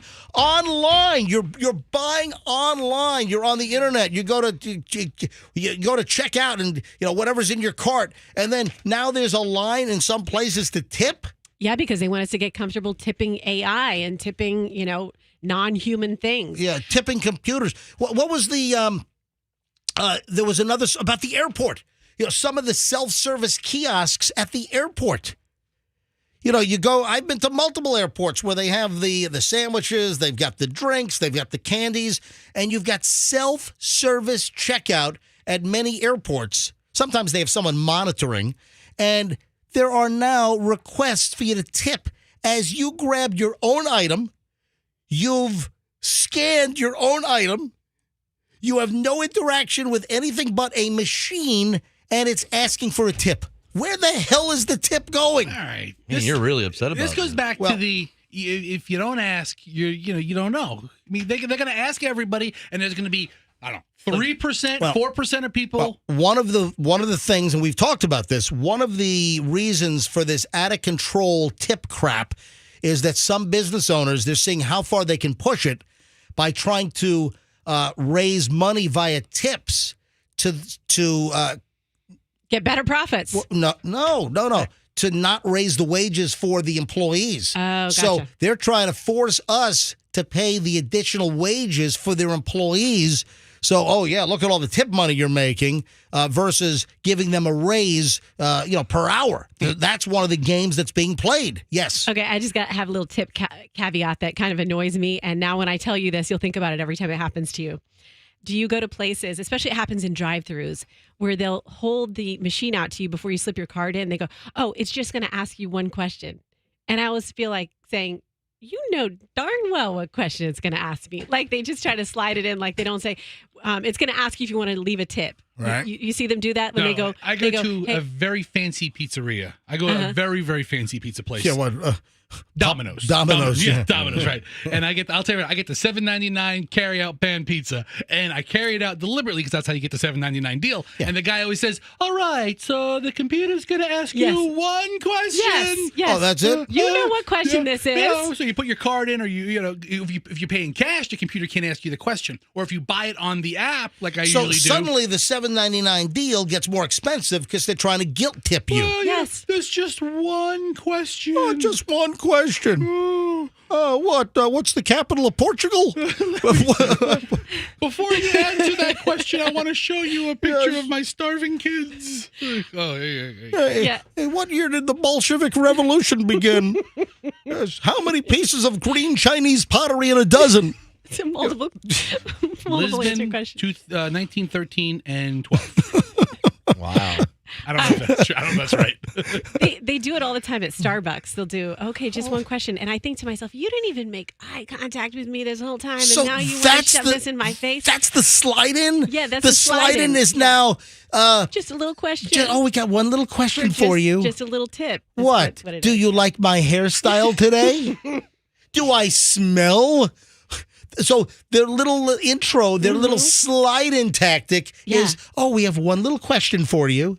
Oh, so that is supposed to personalize things for 3 seconds to make you want to give them a tip? Yeah, exactly. All right, Fester, you taking out your $7.99 Domino's pizza deal. It's only an online or a pickup carry-out deal, people. That should not be a tippable event. I agree. All right. So do you get guilt tipped into, hey, Domino's, dude, I got one question for you here. Do you get forced into the guilt tip at Domino's? I take after my Uncle Eddie, and I give people verbal tips. Like, say no to drugs.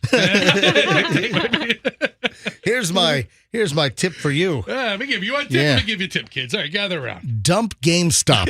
All right, that's my tip. I'll give you some stock tips. All right, here's. You know what?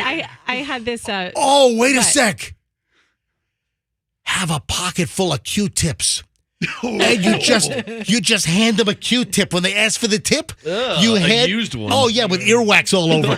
Oh yeah. I'll give you more than a tip. You kind of dip it down the canal. You swirl it around. You're not supposed to and do then- that. and then- But everybody does it. I know. So that's what you do. From now on, you just hand them Q-tips when they're looking for a tip.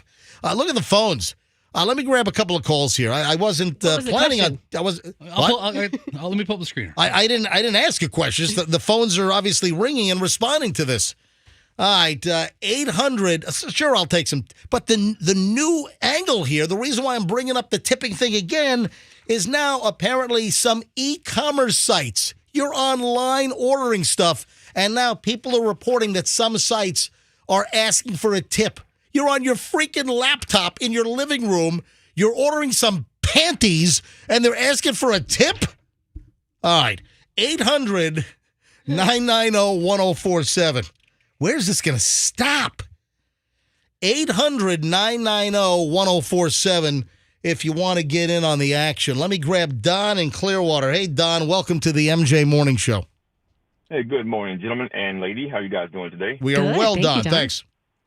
There's a Steak and Shake that I took my daughter to the other day, and I used to be a manager at Steak and Shake until the pandemic. Yep. Now everything has gone automated. We walked in, it was like walking into a vending machine. There's no servers. You place your order on a kiosk. They ask for a tip. You get your own drink. There are no plates, no glasses, no silverware. Everything is plastic.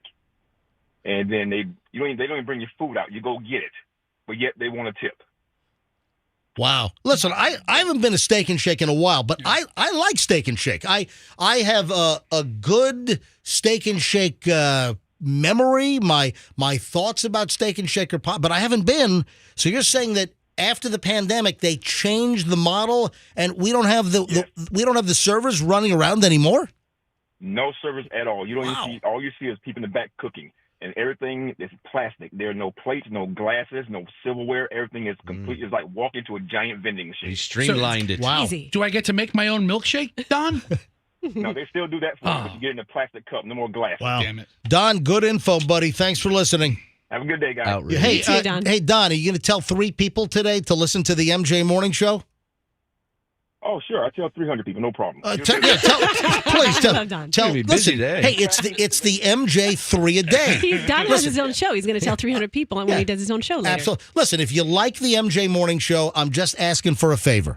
If you like what you hear every day, just tell 3 people to start listening to the MJ Morning Show on Q105 104.7. Don, thank you, buddy. You got it. And the bakery thing was pretty funny. I don't care. It was funny. It is. It's 100% funny. I'm sorry. Thanks, Don. All right, Laura is in St. Pete. Laura, you're on the MJ Morning Show. Hi, Laura. Good morning. Morning, Laura. What's up? Everyone. Hey, I am so on the same ship with you on the tipping. It is getting ridiculous. So last week, my husband bought a new phone over at International Mall at the Apple Store, came out. We went to go buy a case just at one of the kiosks, in the middle of the mall. Stopped there.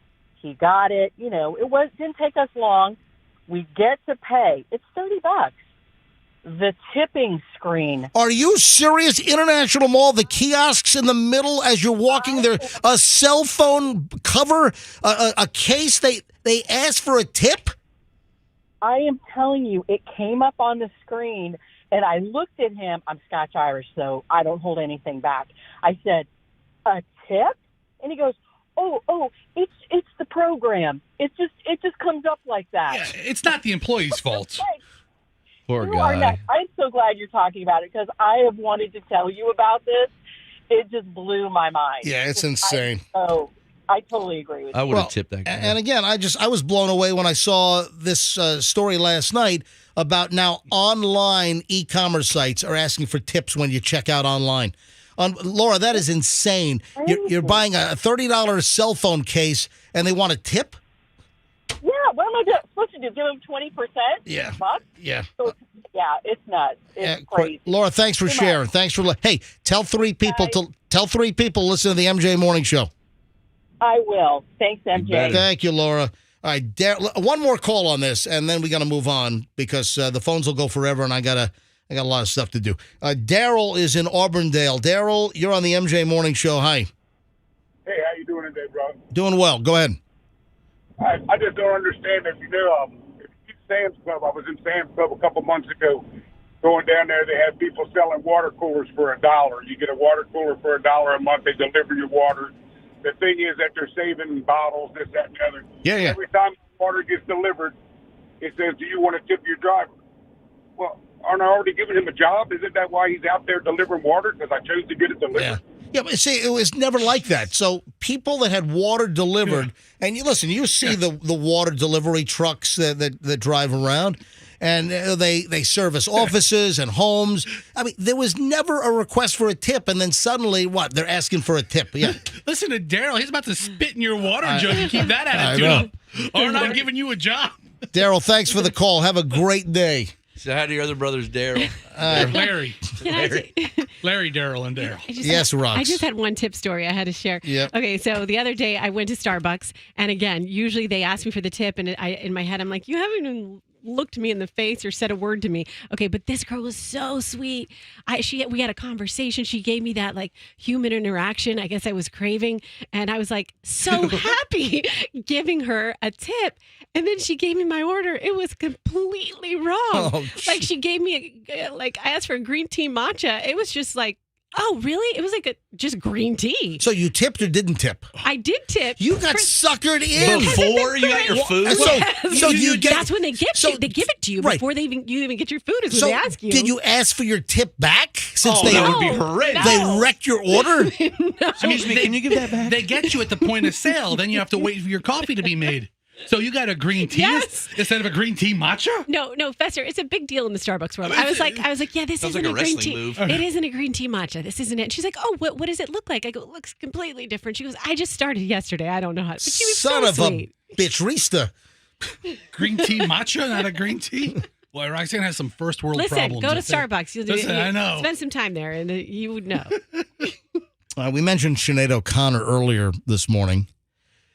First thing we did this morning was Sinead O'Connor, and everyone's like saying, well, what was the cause of death? And when they don't tell you the cause of death, you pretty much could probably figure it out. It's really a shame. I mean, she was talented. She became an activist, obviously. But, any way you slice it, sad situation. Maybe the person that complained about the smearing cake lady and mental health issues, maybe she'll feel better. Was it a he or she? We don't know, do we? It was Victoria. Yeah, we have no idea who texted. Oh, Victoria. Yeah, no, she's still. She's getting Hold worse. on. The more we talk about it, the worse it gets. Her name is Victoria? Yeah. So Roxanne wrote me a note, and it says Victoria is so pissed about our bakery talk. She's reporting us to management. That's the note Roxanne wrote to me. We're in trouble. We're probably more trouble now. The more we talk about it, the madder she gets. I wrote down great. I'll give you the number. By Prince. Yeah, and Prince wrote that song, Nothing Compares to You. And in fact, we played a little bit of the Prince version earlier. And by now, Sinead O'Connor has died, 56 years old, born the same year I was born, 1966. And it's a sad story. She battled mental health issues. She was diagnosed as bipolar back in, I think, 2004. Her son took his own life like a year ago. Yeah, in 2022, he died. Clearly a tortured, tormented woman. And one would assume that she also took her own life. I saw her live. Did you? Where? She was playing, I forget. I think it was like the Sundome or something. Really? And she was doing reggae, though. Like, her show was pretty cool. It was all reggae music. She had a couple of different incarnations. It wasn't what you expected. It was pretty cool. That's the Prince version. Sinead O'Connor, obviously, that song was like #1. I think it was like was it like the song of the year? Didn't Billboard give it some huge accolades in 1990? I mean, it really was. It was a big, big song for Sinead O'Connor. Now, there's this story that Sinead O'Connor and Prince hated each other, and I don't know, the story's a little squirrely. Well, you hated on me this morning when I brought it up. You're like, that's not true. Well, because I've seen the stories that it's blown out of proportion, and so what did you have on this? Let me tell you what I know. So Sinead said that Prince was mad at her because of this song. And although he publicly praised her version of it, in some interviews and remarks over the years, O'Connor claimed that Prince was furious at her success, asked her to come to his house in Hollywood to like dress her down. So she got there, and at various times over the years, Sinead claimed that Prince's butler pressured her to eat soup against her will.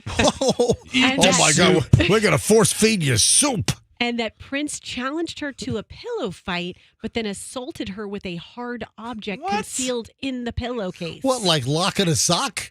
Sounds like it. What the heck is going on? That doesn't sound real. It's like a prison fight, locking a sock. Right? Let's have a pillow fight. I don't want to pillow fight with you.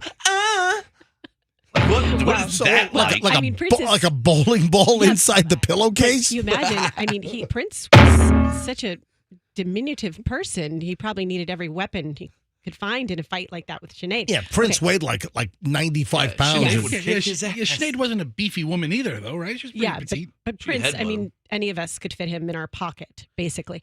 So in 2004, O'Connor backpedaled, and she said Prince was a sweet guy. The story was exaggerated. But then after Prince died, she came on hard again, saying he was into devil worship and was a woman beater. So this is all over the road. Sinead, yeah. Did you take him out? Yeah. Then she ripped up a picture of Prince. Exactly. Fight the real little midget. That was awesome. I was watching that. What was that? I saw that as well. I was watching it live. I was. It was 1992. Why don't you bring that up? And Sinead O'Connor ripped up a picture of the Pope on Saturday Night Live. And the audience is like, then Danny DeVito's on the next week. He's like, all right, we taped it back together, so everybody settled down. That's funny. 1992, SNL was must-watch TV, and I would watch every week. But fight the real enemy. And she was singing about, and you're right, Froggy, reggae, because before she ripped up the Pope John Paul. Hey, do you guys get tingles when you hear her voice and stuff like that? No. It makes my stomach hurt. I get tingles when I see her around religious relics. Like, no, don't destroy it. Sinead, it's okay to disagree. Rest in peace, Sinead. You know what Michelle told me last night? What? That she wants the haircut? She's like, MJ, I've always been proud of Sinead and her ability to just chop that hair off. Michelle, can I tell the story? Michelle, are you listening? Michelle, can I call you or text me? Are you listening right now? I don't know if she has an appointment this morning. It's 8:20 right now. Yeah. So, Michelle, can I tell the nothing compares to you story is that going to be invading your privacy? Not like I've ever cared over the years, but no. You have to ask. It probably is. Is this the song? No, that wasn't the song. Oh, you guys did it to this song? For what are you saying? Wedding I don't song, know. right? Is this where is this the song that she, put it on the shelf?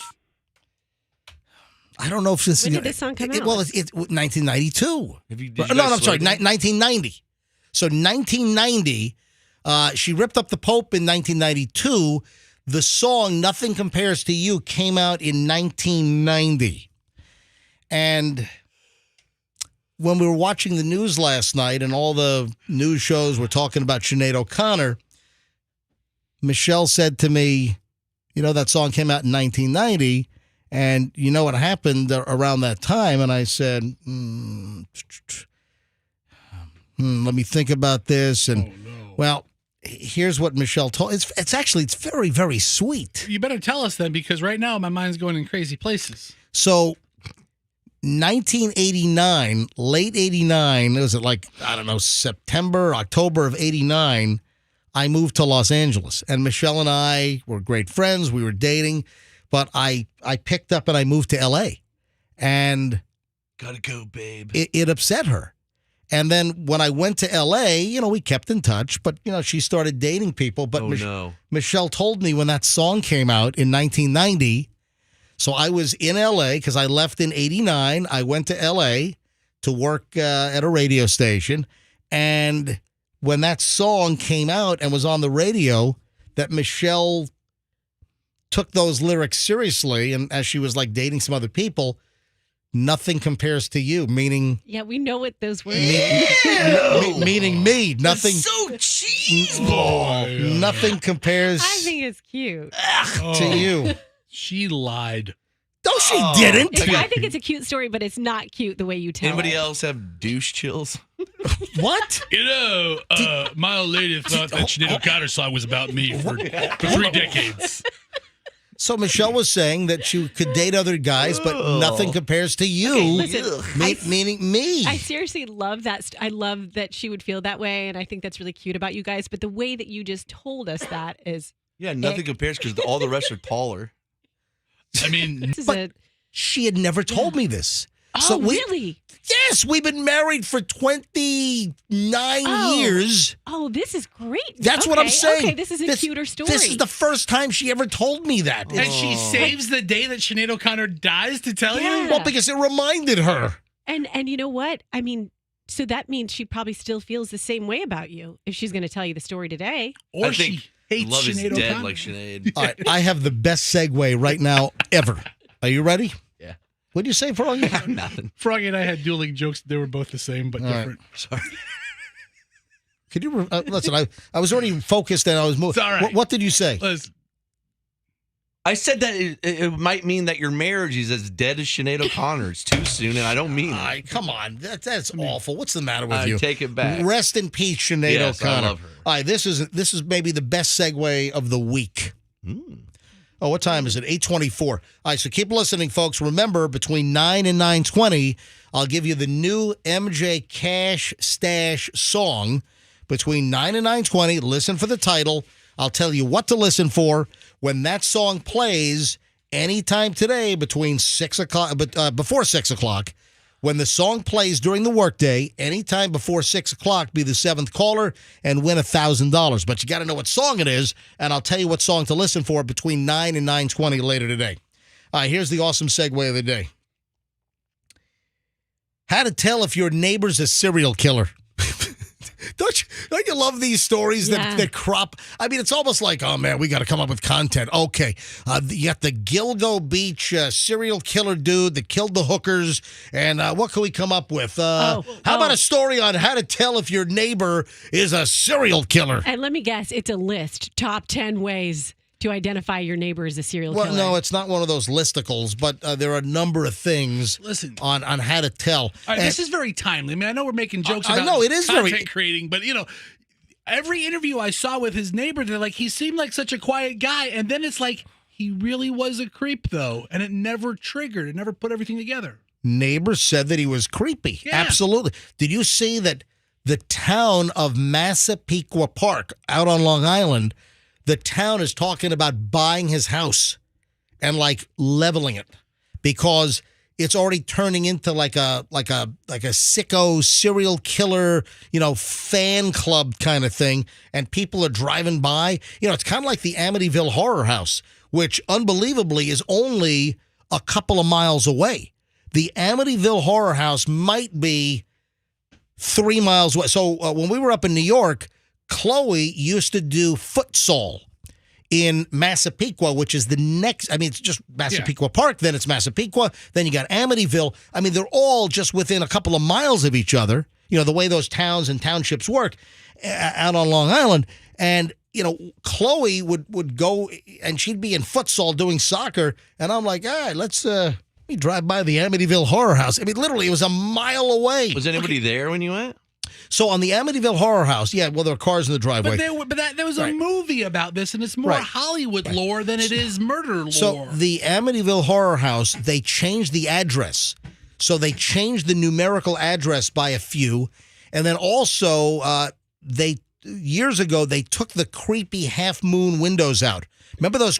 That's like So the signature, I'm sorry, not quarter moon.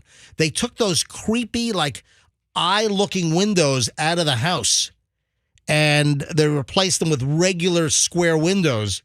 So they made a couple of changes to the Amityville Horror House. So the city of Massapequa Park, They're talking about buying the property because they want to like knock it down so it doesn't become some kind of a serial killer, crazy fan site.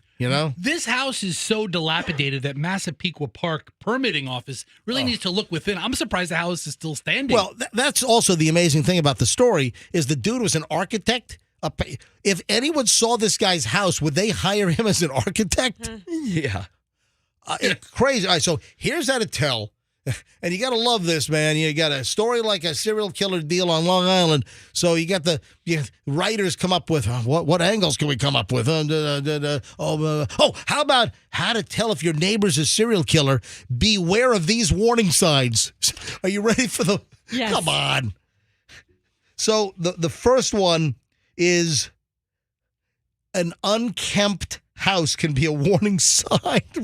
I mean, but you know what? Is that the warning sign, or is like a really perfectly kept house a warning sign? Remember Sleeping with the Enemy, that old movie with Julia Roberts, and her husband was a really bad guy and everything, like all the cans in the cabinet were perfectly lined up. You're really getting into this, Roxanne. Yes. I never saw it. All right, so New York Post, and they're all over this, man. They got a story every hour on some angle or offshoot of the Gilgo Beach. What if they live in an HOA and everything? Your lawn can only be so high. What if it's a perfectly looking exterior? So the Post puts out this thing here, and they say, in the wake of the alleged Gilgo Beach killer Rex Heuermann's arrest, a forensic psychiatrist has broken down a series of potential behavioral red flags that appear consistent with the mannerisms of serial murderers. Dr. Carol Lieberman, who has served as an expert witness at murder trials, warns that a series of subtleties like isolation, a hot and cold temperament, and even living in an area where famous crimes occurred may all tie into the psyche of a psycho.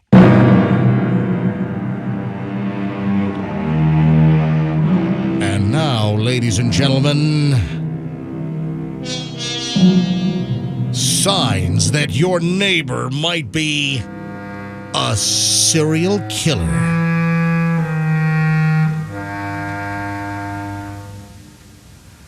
So first is an unkempt house. So like a dilapidated house in disrepair could be a sign. I mean, come on, really? There are more people that have unkempt, kind of grimy, busted up houses that are not serial killers than are serial killers. So again, this is sort of like a list, a story, just to have a story, just to get clicks. All right, next is personality and relationships.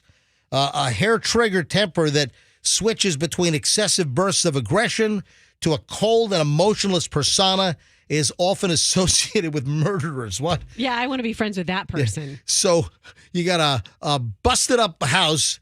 You got a hair-trigger personality. Serial killers often have a hair-triggered temper because, for one thing, they're holding in so much.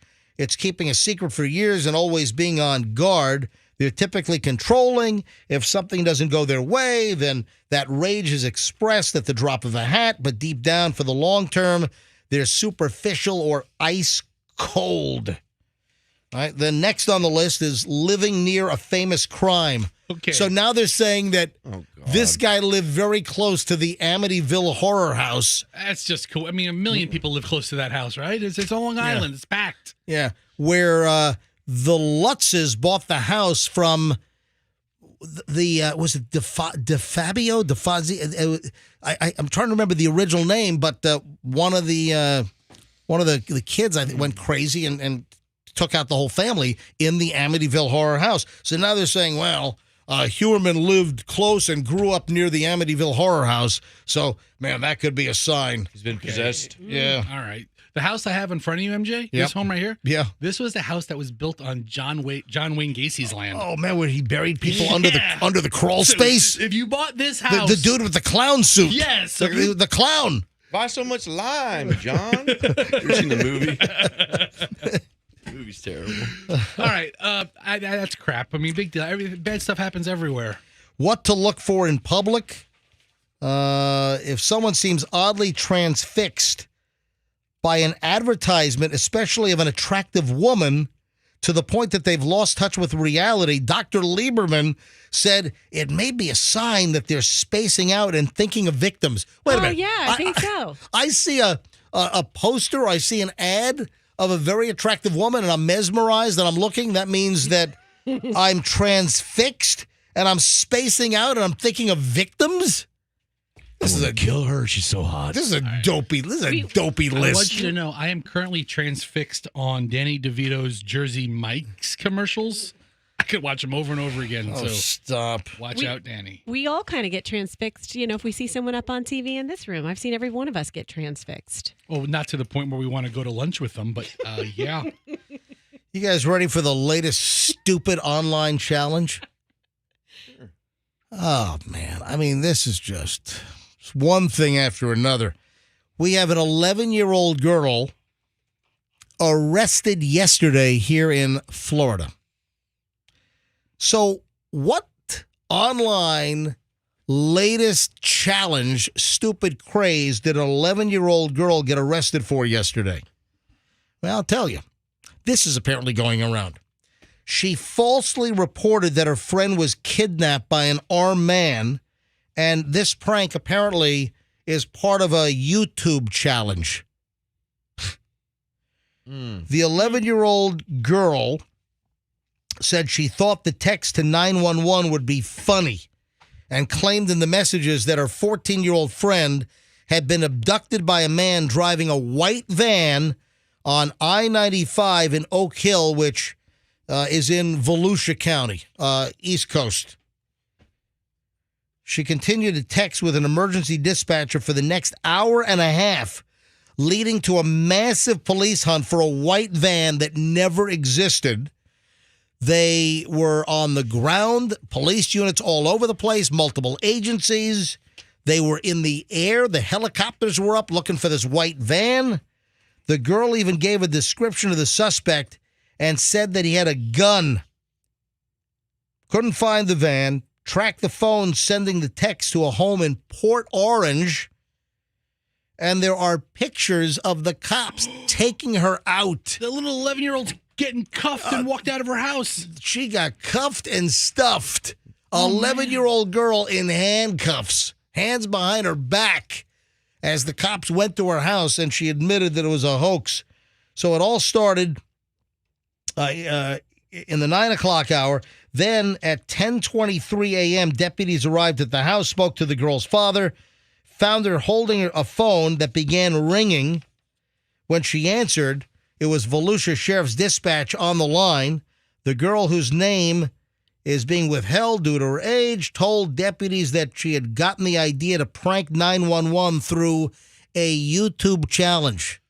All right, other than scaring the crap out of the 11-year-old. Charged with a felony. Yeah, I know this, but what is she going to do? She's going to serve like 6 years in juvie? Absolutely. Oh, yeah, you learn her Throw up. her in the hole. You learn her up good. Put her in the shoe. Learn her up good in their Volusia County out there. Yeah, so she was charged with felony count of making a false police report concerning the use of a firearm in a violent manner, and then a misdemeanor count of misuse of 911. Man. Yeah. She's going to get punished for at least 2 weeks. The sheriff of Volusia County, you've heard this name, Sheriff Mike Chitwood. Yeah. And he said this kind of prank is very dangerous. We're going to investigate every incident, but today it wasted valuable resources that might have helped someone else who legitimately needed our help. Yeah, there's body cam video of the arrest where the girl's being pulled out. They blurred her face, but she's cuffed behind her back. 11 years old. Hey, that's a great way to start your life, little girl. Listen, she's a little girl. She made a dumb mistake. I think there's some audio from the police walking her out. All right. You understand now? An 11-year-old girl in Port Orange. Hold on, I got Yeah, how many windows do you have open, dude? It's the news report. Yeah, you've got like 25 things playing over We here. got a lot going on here. Hold on here. Let me close everything here. New tab. Close this. Close this. I think it's like the Fox 35 there. Okay, here. It's two things running in the same window. Okay. All right, go ahead. Start there. So this is the 11-year-old getting busted. Hit play. All right, here we go. I got to sit through another stupid commercial. If you could. Oh, jeez. Okay, it's okay. 5, 4, 3. Fester's an internet 2, disaster. 1. I can't hear it until we play it in the air. All right, go ahead. Skip the ad. All right. Computer oaf. Yeah, exactly. Computer oaf. Come on, play. This isn't it. Oh crap! Oh my! You got a whole different. Oh my God! You got a whole different video. All right, stop it. I'm not interested anymore. Oh my God! Holy crap! Listen. I can't hear the audio until we play it, folks. If you want your computers messed up, or just call Fester. Listen, call the computer hump. Is that available? That's a good one. That's a good website. You know, the other law enforcement issue with a bunch of dumb kids happened right here in the Tampa Bay area yesterday. Did you see the kids on school property with a rifle? It was a BB gun, but who the hell knew it was a BB gun? So we have HCSO body cam, which will play very well because I'm going to control that. Ooh, he's better. Yeah, HCSO, Hillsborough County deputies took 2 teenagers into custody Tuesday. It happened Tuesday afternoon. Why? Because these dopes brought a BB gun onto the property of Brandon Elementary School. Yeah, according to the Hillsborough County Sheriff's Office. Actually, it was a campus of a Brandon Elementary School. It was Hugo Schmidt Elementary School. Yeah, it was Schmidt, not to be confused with Schnitt. So this was a Brandon Elementary School. The name of the school is Schmidt, SCHMIDT Elementary School. And the reports came in that there were 2 men, one armed with a rifle, about 12:30 p.m. on Tuesday. Now, summer school classes were, I guess, ongoing at that particular complex at the school. Deputies arrived. They found 2 suspects on the east side of the school. They have a rifle. You can hear body cam audio from the body cam video just yelling at them, giving them commands. Drop the firearm. Yeah, right? Yeah. 2 kids. You had one is an adult because he's 18. You had a 14-year-old and an 18-year-old involved. And I'll play the body cam audio here. They listened to commands. In the face of potential danger with a weapon on campus, our deputies exemplified unparalleled professionalism. In a statement from Sheriff Chad Chronister, their quick and calculated response ensured the safety of the students and teachers on the campus, as well as their own. The firearm turned out to be a BB gun, but when you looked at the rifle, they didn't know it was a BB gun. Some of those BB guns these days can solidly be a real gun. They look exactly like a real gun. And suddenly, you've got this panic on campus. The start of a new school year is just around the corner, and this is my stark warning. Guns on campus are no laughing matter. The safety of our students and staff is our top priority, and we take any reports of firearms seriously, said Sheriff Chad Chronister. Those who make threats or bring guns onto school grounds will face swift and decisive action. Multiple charges are possible. They're arrested. They face multiple charges. Exhibition of a weapon on school property, trespass on school property with a weapon, disrupting a school or lawful assembly. Yeah, here's some of the body cam audio of the cops confronting. This is HCSO deputies confronting, and they don't know if this is a real rifle. They don't know if they're about to get shot by these maniacs. Listen. Hold on, Froggy. Do not move! Hey, keep going, bud. Slow roll. Got it. Keep your doors open. Keep your hands up. Do not move. Watch behind the tree. Drop your window, please. Call them back to us now. Put your arm on your side. All the way out. Stay right there. Do not move. Good. Yeah, I got it. No, I got it. Stop. As they neutralize the situation. I got him covered. Airsoft. Nice job. And then you heard at the end airsoft. So deputies realizing that it was an airsoft, a BB gun, effectively. Here's one other body cam audio chunk. Just slow roll it up. 46 is around. Put your arms out to your side. All the way out. Stay right there. Do not move. You're good right there.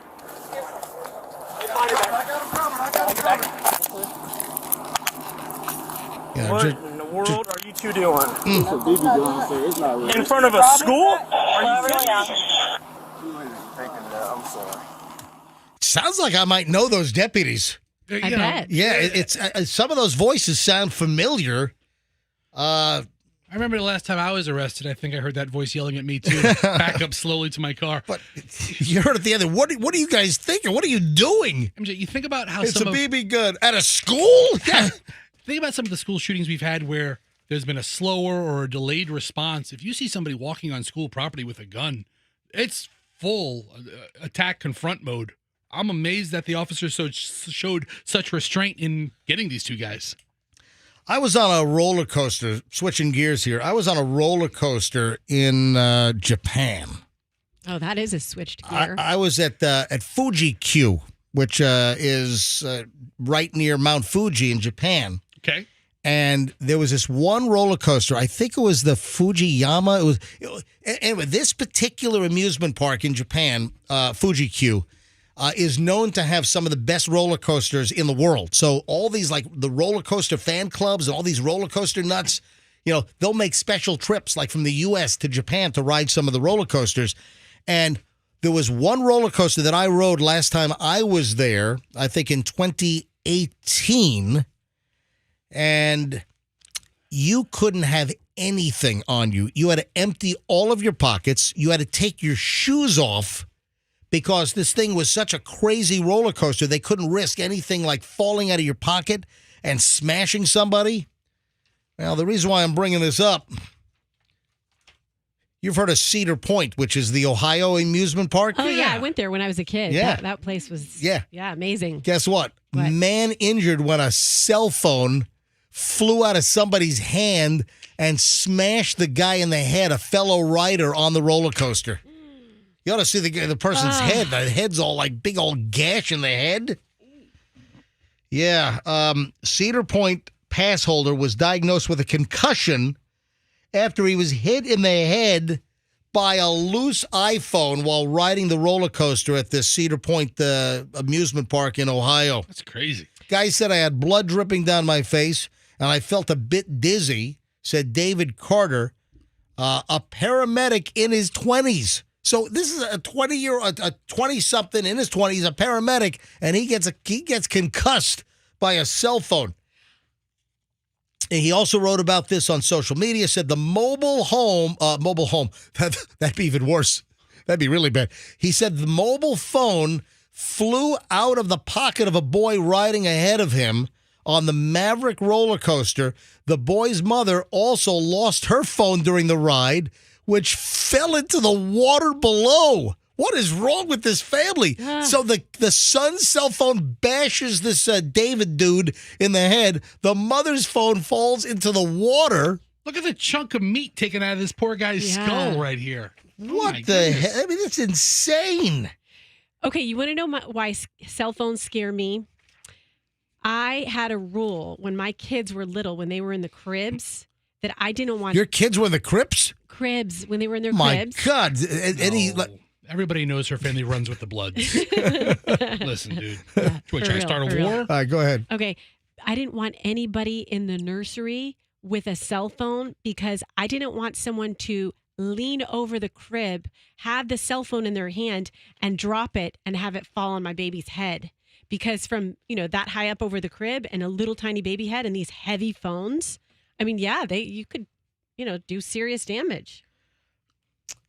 This is a PSA. Unless by you the put way. an OtterBox on your phone, then it's fine to drop on a kid's head. Well, the phone is fine. The kid's head is not. Wow. The OtterBox. No, but the reason why I brought up Japan is because they made you take everything out of your pockets so this wouldn't happen. So somebody wouldn't get bashed in the face with, keys or a cell phone or, blacksmith anvil. I mean, whatever. So... Yeah, you got to be careful. And listen, this could happen at any amusement park with a fast roller coaster. I guess you probably have, some of the coasters have the elevated seats. I mean, I'm sure that there are some coasters that have a greater proclivity for this to happen. So, but just a little heads up. 8:47 at the MJ Morning Show. So this concludes an hour and 20 minutes of nonstop MJ. Oh, that blew by. It did. 1 hour and 20 minutes of nonstop MJ. Hey, did you hear about the health issue going on in Florida? I mean, people kind of make fun of this. Is it Florida dirt fever? No, I think it's worse. Oh, God. You know about it's the L word. The L word is going around. I guess we have among some of the highest cases in the country in Florida. L word. Yeah. Oh, yeah. Hold. Gonorrhea? Well, hang on a minute. Lades? If you don't know about the L word, Syphilis. if you don't know about this medical disease, if you don't know about, some thinking, oh my God, is this going to be some type of endemic situation? It's a disease, and people don't really know of it happening to anyone, but it's been talked about for centuries, and now we've got cases popping up.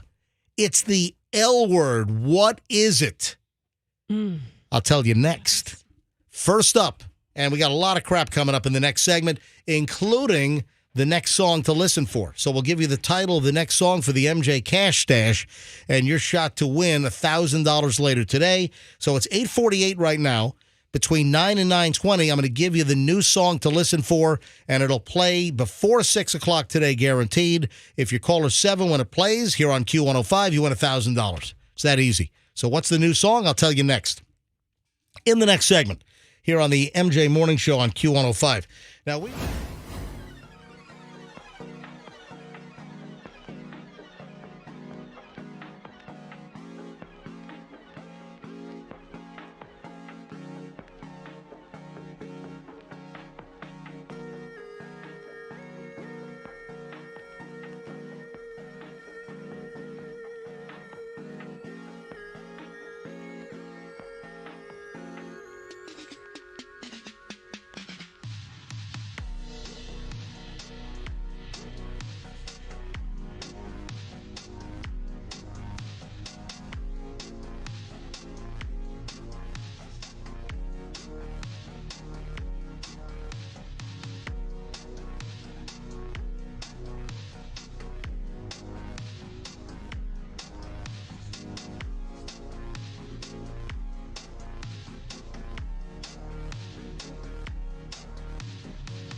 any time now, I will reveal the next MJ Cash Stash Song of the Day.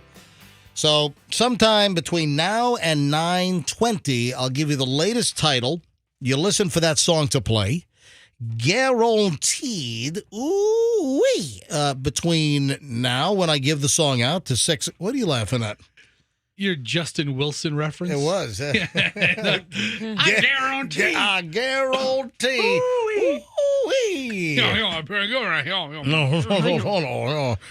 So I'll give you the title in just a few minutes, and then you listen, guaranteed before 6 o'clock tonight. So sometime during the workday, you're shot to win $1,000. When you hear the song, you call up, and you be caller number 7, you win $1,000. Just like Mari did. She's from Brandon, and she won the grand yesterday. On Tuesday, it was Harriet, and then on Monday, it was Reagan from Tampa. So you could be the next $1,000 winner today, and then we'll do it again tomorrow. Then we'll do it all again all next week. We're giving away tens of thousands of dollars here, folks. Why shouldn't you try to get a little piece of that action? So good luck. All right, the L word. Did you guys look this up? I did not. Because usually you're fast and furiously Googling over there trying to figure out what the hell I'm talking about. I was going to look it up and cheat, but I thought it'd be better just to guess. So my guess is leprosy. Oh, God. That's horrific.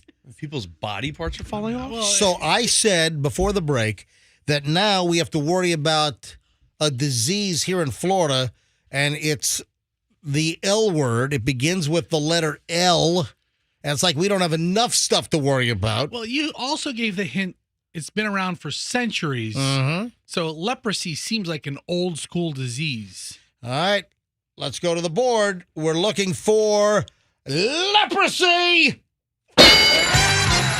I swear I didn't look it up. I know you'll believe this. I didn't listen to that other part of the clue about it having been around for years. I didn't even hear you say that. Yeah, well, you don't hear half the things I say on the very show true. because you're buried in the text lines. All right, so here's the deal. Yeah, leprosy. So leprosy is kind of making a comeback, and Florida is one of the hot spots in the nation. Listen to this. Isn't that like a very biblical disease? Yes. It is. It's biblical. That's what, when you think of leprosy, you think of biblical associations. So Raw Story had a piece on this. I'm like, what? A leprosy endemic. So far this year, 8 people got leprosy in Florida. That's what attracted me to the story. I'm like, come on. You know, when you think of leprosy, you think of leper colonies. You think of like somebody's arm falling off or something. I mean, it's crazy stuff.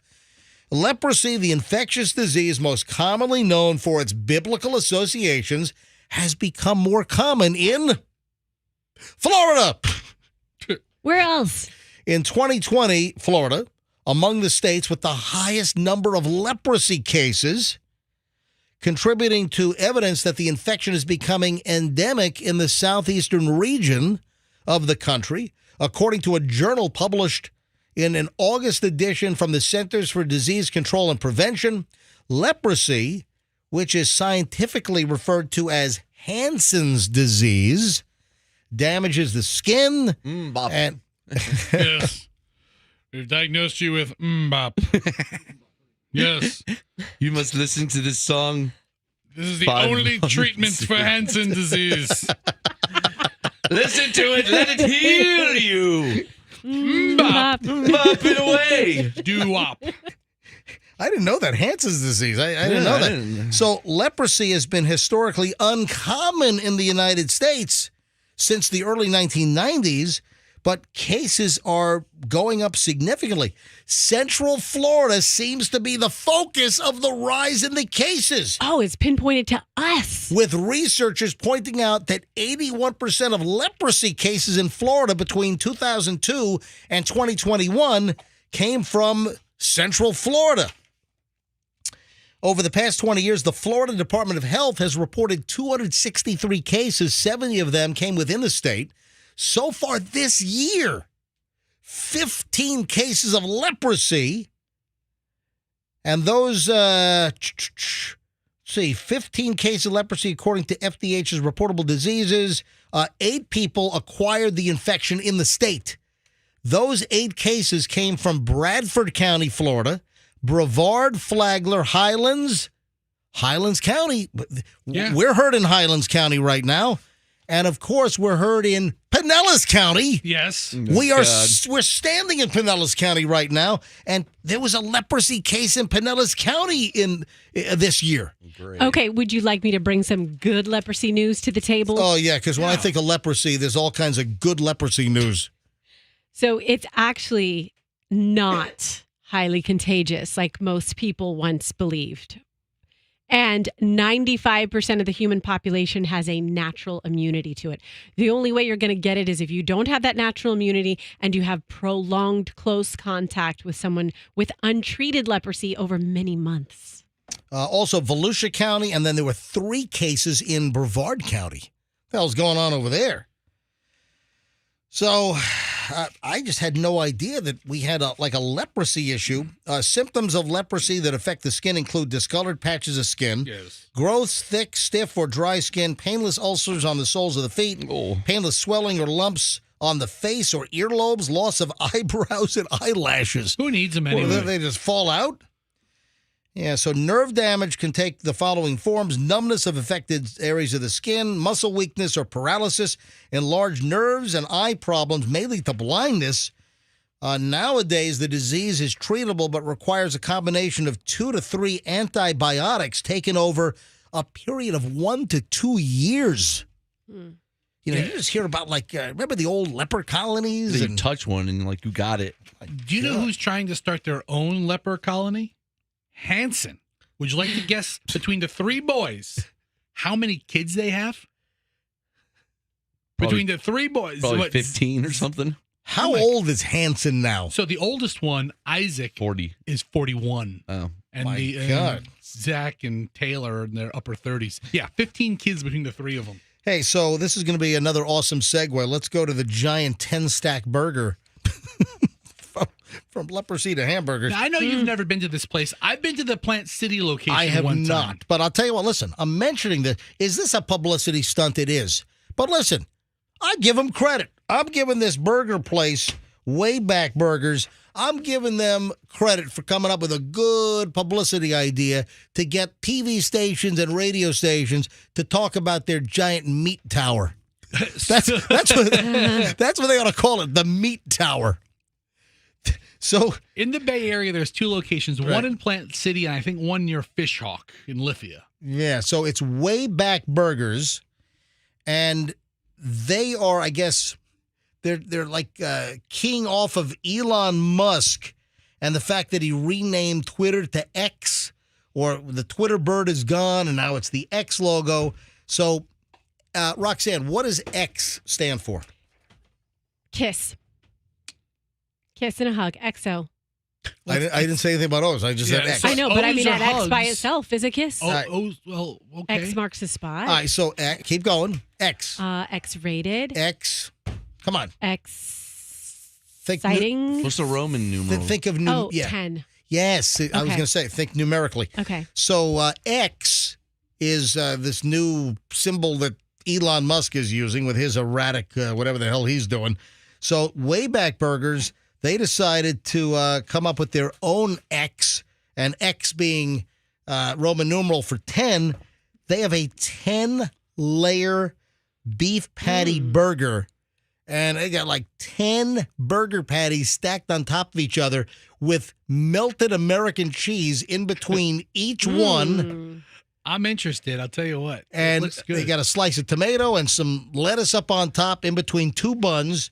This thing looks like it's like a foot high. It's $29 or $30 to buy. $29.99. Yeah, so the cost of this thing is $29.99. That seems cheap, actually. Whoa, look at that 10 burger. hamburgers? Yeah, I'm looking at the promo picture. And is Wayback Burger a chain?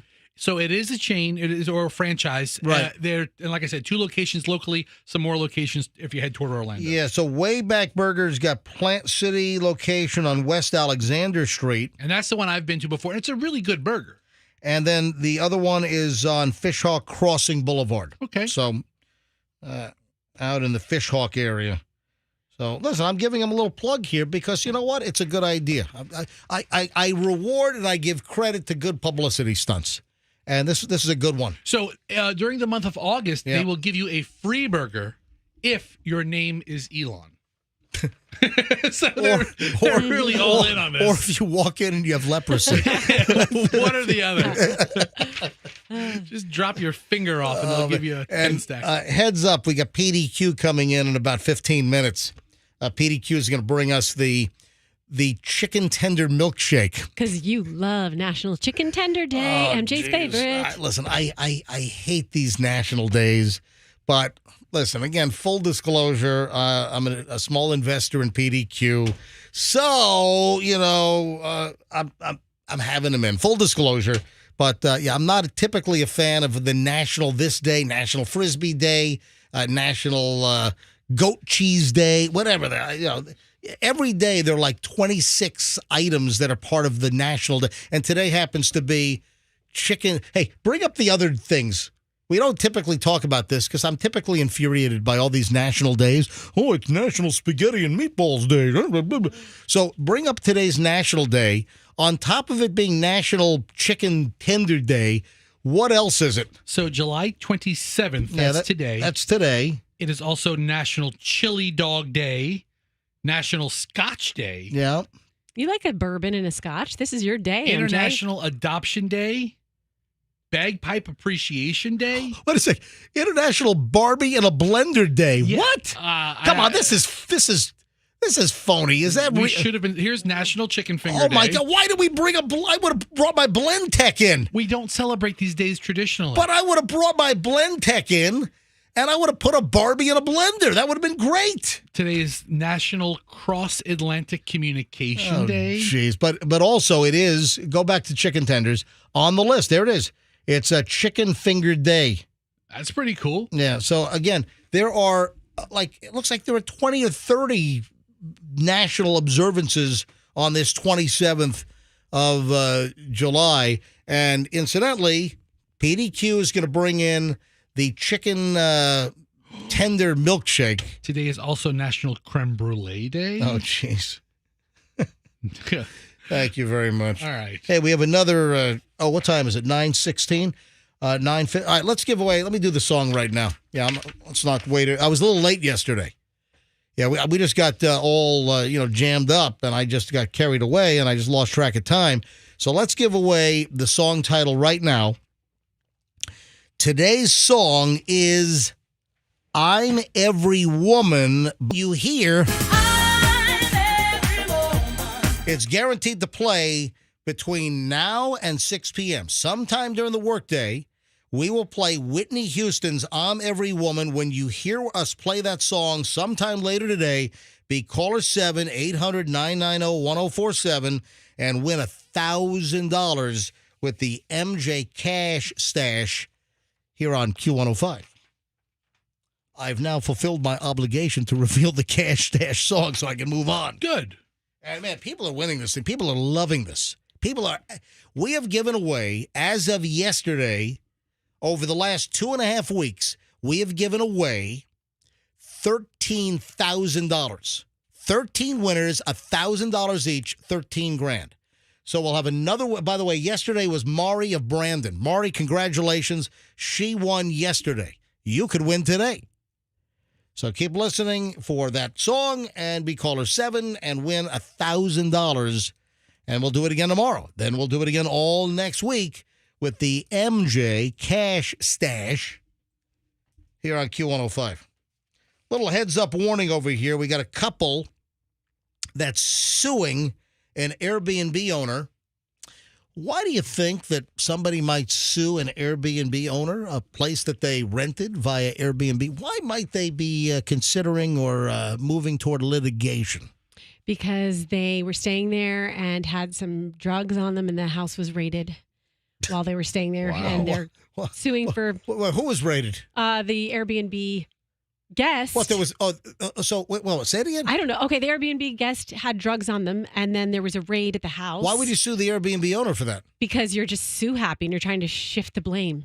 Obviously. Okay. That's very plausible in a drug-fueled world that Roxanne lives in. That is the most convoluted guess that I've ever heard of in my life. Hey, you want to know who travels with a lot of drugs? The person who gives that answer. Yeah. Does that have something to do with your tight pants complaint? What? So this morning, Roxanne looks at me and she goes, "Don't look at me." I'm like, what? I heard that this morning. No, you didn't. No, you didn't. This morning, that was during the show, and I whispered it to him. You did not hear it. You were talking on air. I did hear it. How would I know about this? So Roxanne says earlier, they're my barometer pants. Roxanne says, "Don't look at me. I'm hideous." No. So Roxanne apparently, she's like, "Don't look at me. Don't look." Okay, so Fester, don't look at me today, okay? Don't look at Roxanne. My pants are so tight. Roxanne is apparently That's what you usually say to a guy. Don't look at me. My pants are so tight. So Roxanne's pants are so tight, and they're her barometer pants, and the pants are so tight. You think that means that it's time to lose a couple of pounds? I think the barometric pressure in her ass is getting really high right about now. Be careful! She's gonna blow! Okay, so all day, just do me one favor. Don't look at me because, these pants are so tight. Can you tell me about your... I heard you say that as well, that your pants are so tight you can't breathe. I haven't worn them since last fall. Basically, these are like midsummer, late summer, fall pants. But you don't look like you've put on any weight to me. You look... maybe it's just shifting. I don't know, but that happens. Maybe it's just falling. Where's it all tight? I can't breathe. So obviously... So the waist area, okay. And B, they're completely up my butt crack. Okay. Can you stand up and show this on MJTV? No, I absolutely cannot. Don't look at me. No, but I've had Come here, these let me pants take a for, picture and post it. No. Hey, let's post it on your Instagram. You're looking for... you want to get a bunch of hits right now? Right. Oh, you're into the new thirst trap videos and pictures? Meredith has been coaching you on how to get more followers. Mm-hmm. And it's working. It is a strategy. So I'll tell you works. what. Why don't you put your what do you call them? Your barometer pants. Because I've had them since 2006. All right. And so you're wearing pants from 2006. They're so tight you can't breathe. It's up your butt crack. Let's post photos. You'll pick up 1,000 new Instagram followers. Are you in or out?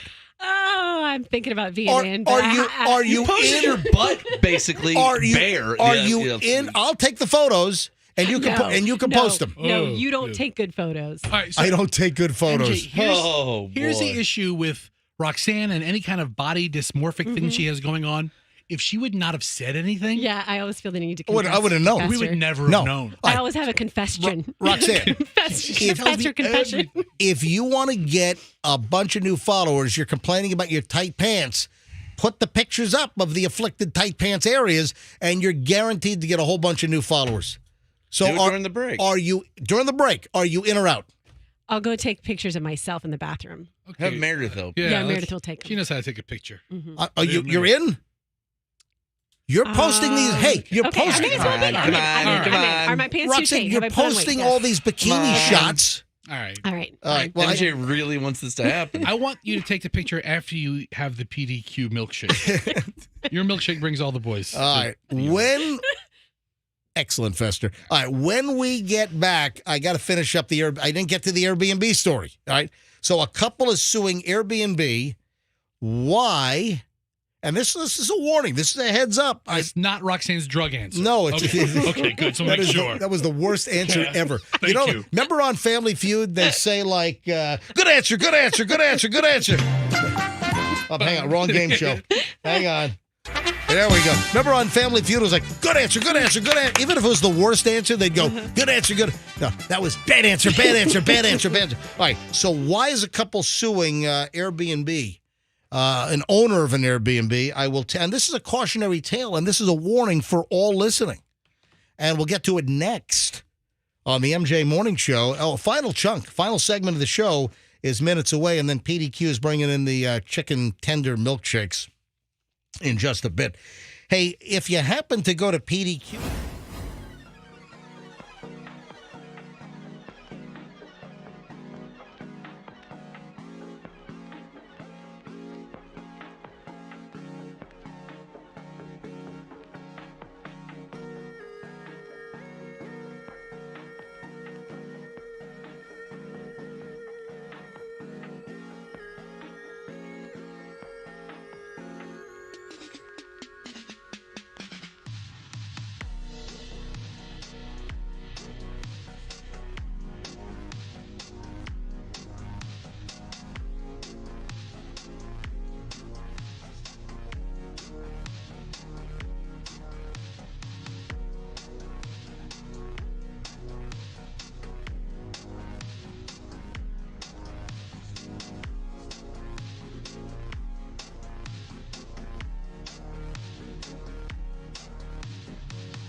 And PDQ has arrived. We'll talk about that in just a second.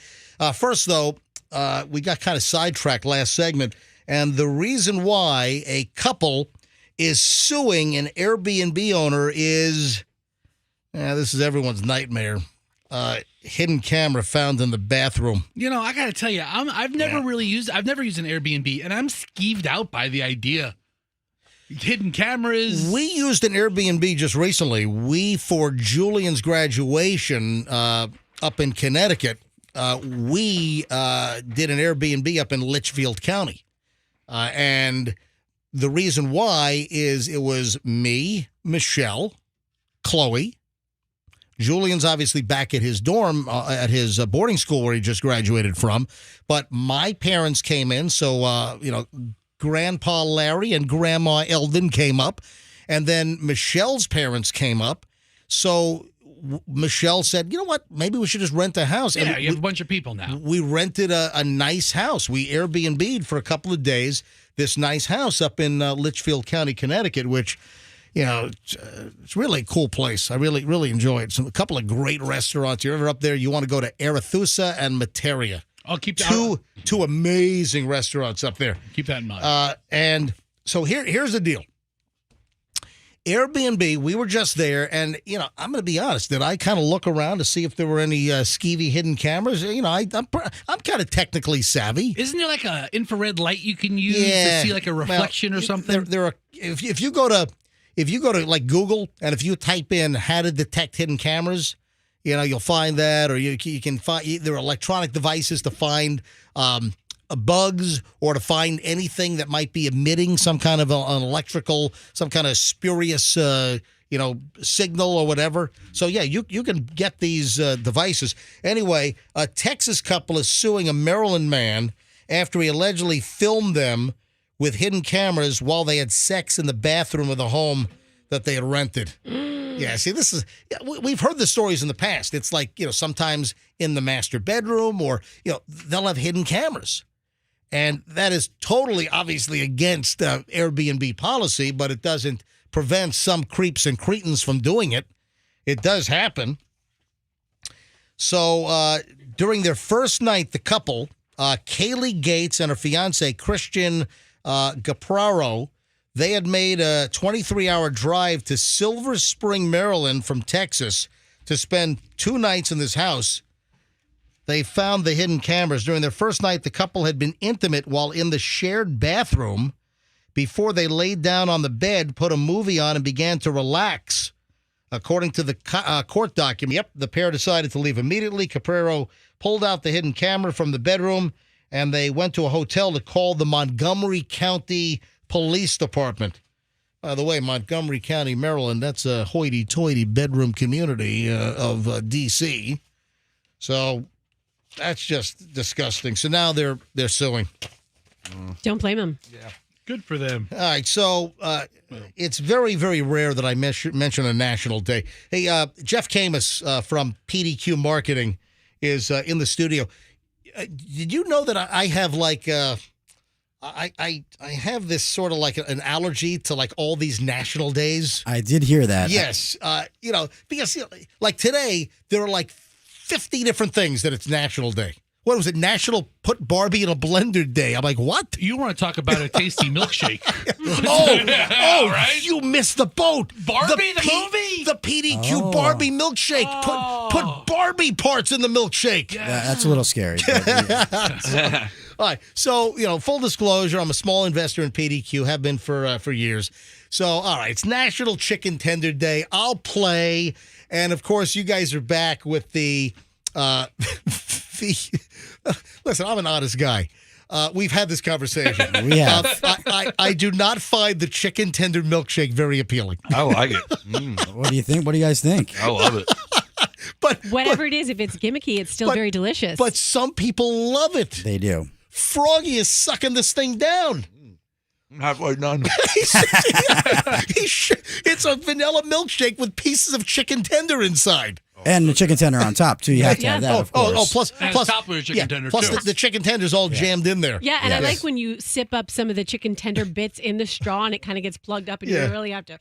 All right. So the deal is obviously this generates a lot of talk and publicity because you just don't think of chicken tenders in a milkshake. Unfortunately. All right. So, but, the beauty is that people, how many of these does PDQ sell? I mean, it varies. I mean, it's definitely become popular. This is, I think, our fourth year now doing it. And, you talk about our brand, and obviously you guys know our brand well, and chicken tenders is what we're all about. So well, really, I know it very well because I invest in the brand. I was just on the board call just a week ago. Exactly. Yeah. So for us, I mean, chicken tenders is what people know and we're famous for, and people love our tenders. So why not add it to another piece? And our shakes obviously are delicious. And you add that mixture together and it makes for a really fun day. And, just a lot of fun for people to have and enjoy that. I think people know how I feel. The PDQ chicken tender product and the chicken tenders sandwich, it's superior.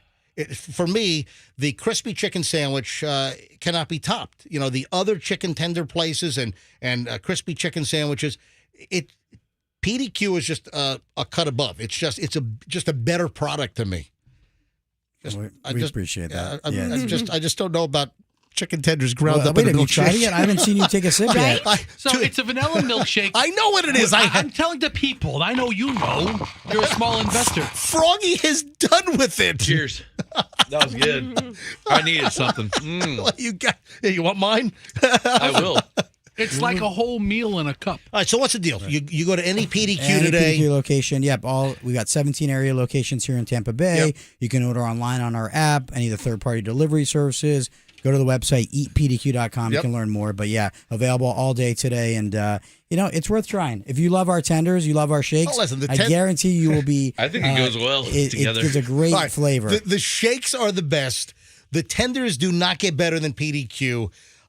I just personally, Froggy's your target demo right here. Perfect. You're not a sweet and salty guy, MJ. You always say that, or sweet and savory. Oh, that was good. Rox is right. That's exactly what it is. Perfect combination? Have you eaten yours? I'm in. I'm sucking all this chicken tender through the straw. I love it. Your tight pants. It's actually getting harder. Did you take photos? I just took video in there in the bathroom. I took video of myself. Yeah. I'll post it later. But you can't get the rear right if you do it. I turned my back. I was aiming into the mirror. All right. She'll figure it out. She knows thirst trap photos. She knows what she's doing. Yeah, Roxanne's becoming an expert at Instagram thirst trap videos and photos. We're desperate around here. It's a social media strategy, Jeff. I understand. Just to, get the followers up. If you ever want her holding a box of PDQ, I can put you two in touch. Perfect. We'll do that next week for sure. In a bikini, rolling around on her pool deck with her kids. What do you think? We'll get nuggets for the kids. How about that? All right. So, Jeff, great to see you again. Great to see you guys. Thank you. Enjoy the shakes. Jeff. So, National Chicken Finger Day, National Tenders. There's a difference. Yeah, I know, but if you go to the website, they call it National. No, it's Tender Day. That's someone else came up with that holiday. It's not even a real so holiday. So it's National Chicken Tenders Day. Day, exactly. Go get some great chicken tenders at PDQ. All right. 9:39 at the MJ Morning Show. A couple of loose ends before anything that I teased that we didn't get to. Hey, do you have any extra tenders with you? Yeah. Give me some tenders. I got to work out. I need some fuel before I go work out. Need some sustenance. This milkshake will give you some fuel. Yeah. All right. So anything that I mentioned that I didn't pay off today, I think I've been pretty good about it today. I think you've been paying your off your bills. Yep. A couple of just plain crazy stories today. Speaking of chicken, this is insane. British Airways said they had a meal snafu. So British Airways flying from Providenciales, which is in the Turks and Caicos. Okay. So British Airways flying from Turks and Caicos to London with a layover in Nassau, Bahamas, had a catering problem. Okay. You know what they fed the passengers? So this is a transatlantic flight, all right? And, you're in business class, first class. Do you know what British Airways said? Hey, this is chicken related. Oh, so it's not what I thought it was. What do you think it was? I thought they gave everybody cans of spotted. No, stop. No. Spotted. No. All right. So, oh, my God. A 12-and-a-half-hour flight, I guess, from Provo, Turks and Caicos, to London via Nassau. And there was a catering snafu, apparently, and they handed out one piece of Kentucky Fried Chicken to the passengers. Ooh. Well, this is something. How many buckets did they have to bring on board to get all the passengers? Were they all drums? I mean, what are they doing? I mean, there are pictures of passengers in business class, and they've got one piece of chicken out of a bucket. Come on. Would you like a leg or a thigh or what? A wing? Are there any PDQ locations in the Turks and Caicos or Nassau, Bahamas? See, that would have been a much better option. You get a couple of chicken tenders. Well, you get a combo meal, man. You get homemade sauces. You get the waffle fries. You get some tenders, and you get a drink, man. But that's pretty nutty. All right, so that's just plain crazy story number one, and then this is insane. A flight returned to New York City because apparently a passenger called the flight attendant waiter. Waiter. This is a crazy story. It's American Airlines flying from New York JFK to Guyana. So this is a South American flight. American Airlines. It's not like some foreign airline. This is American Airlines. So a passenger, they said, caused a disruption after calling a crew member waiter. Flight 2557 was bound for Georgetown, Guyana. When it turned back because of the incident, according to the passenger, his name was Joel Gransham. Gransham tells a Guyana news outlet that when he asked the flight attendant for help in putting his luggage in the overhead bin because he recently underwent spine surgery, the flight attendant said, "No, I don't do that."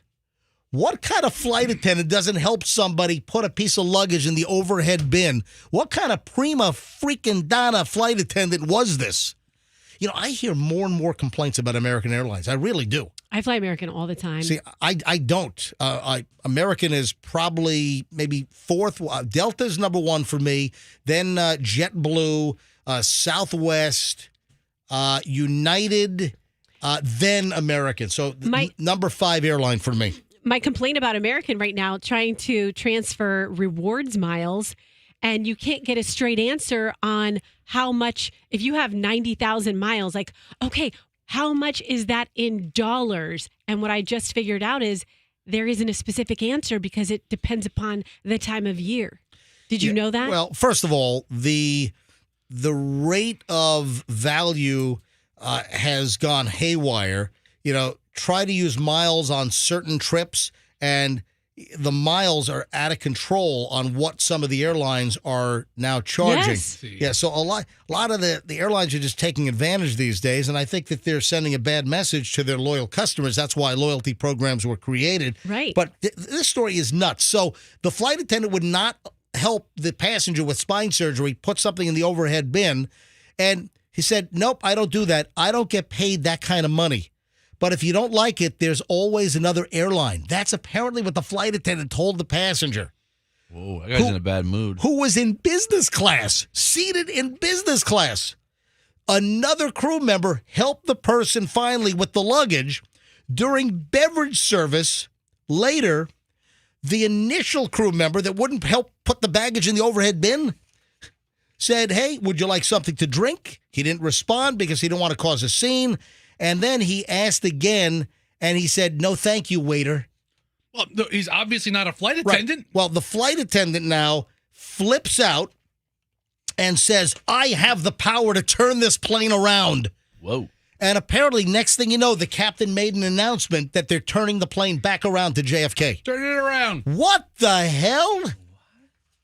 That is the craziest thing I've heard in a long time. That is nuts. See, what did the flight attendant tell the captain? It seems that the flight attendant must have lied to the captain about turning the plane around. I like American Airlines because I stole one of their seatbelt extenders. Yeah. And each airline, believe it or not, uses a different one. So I now have American.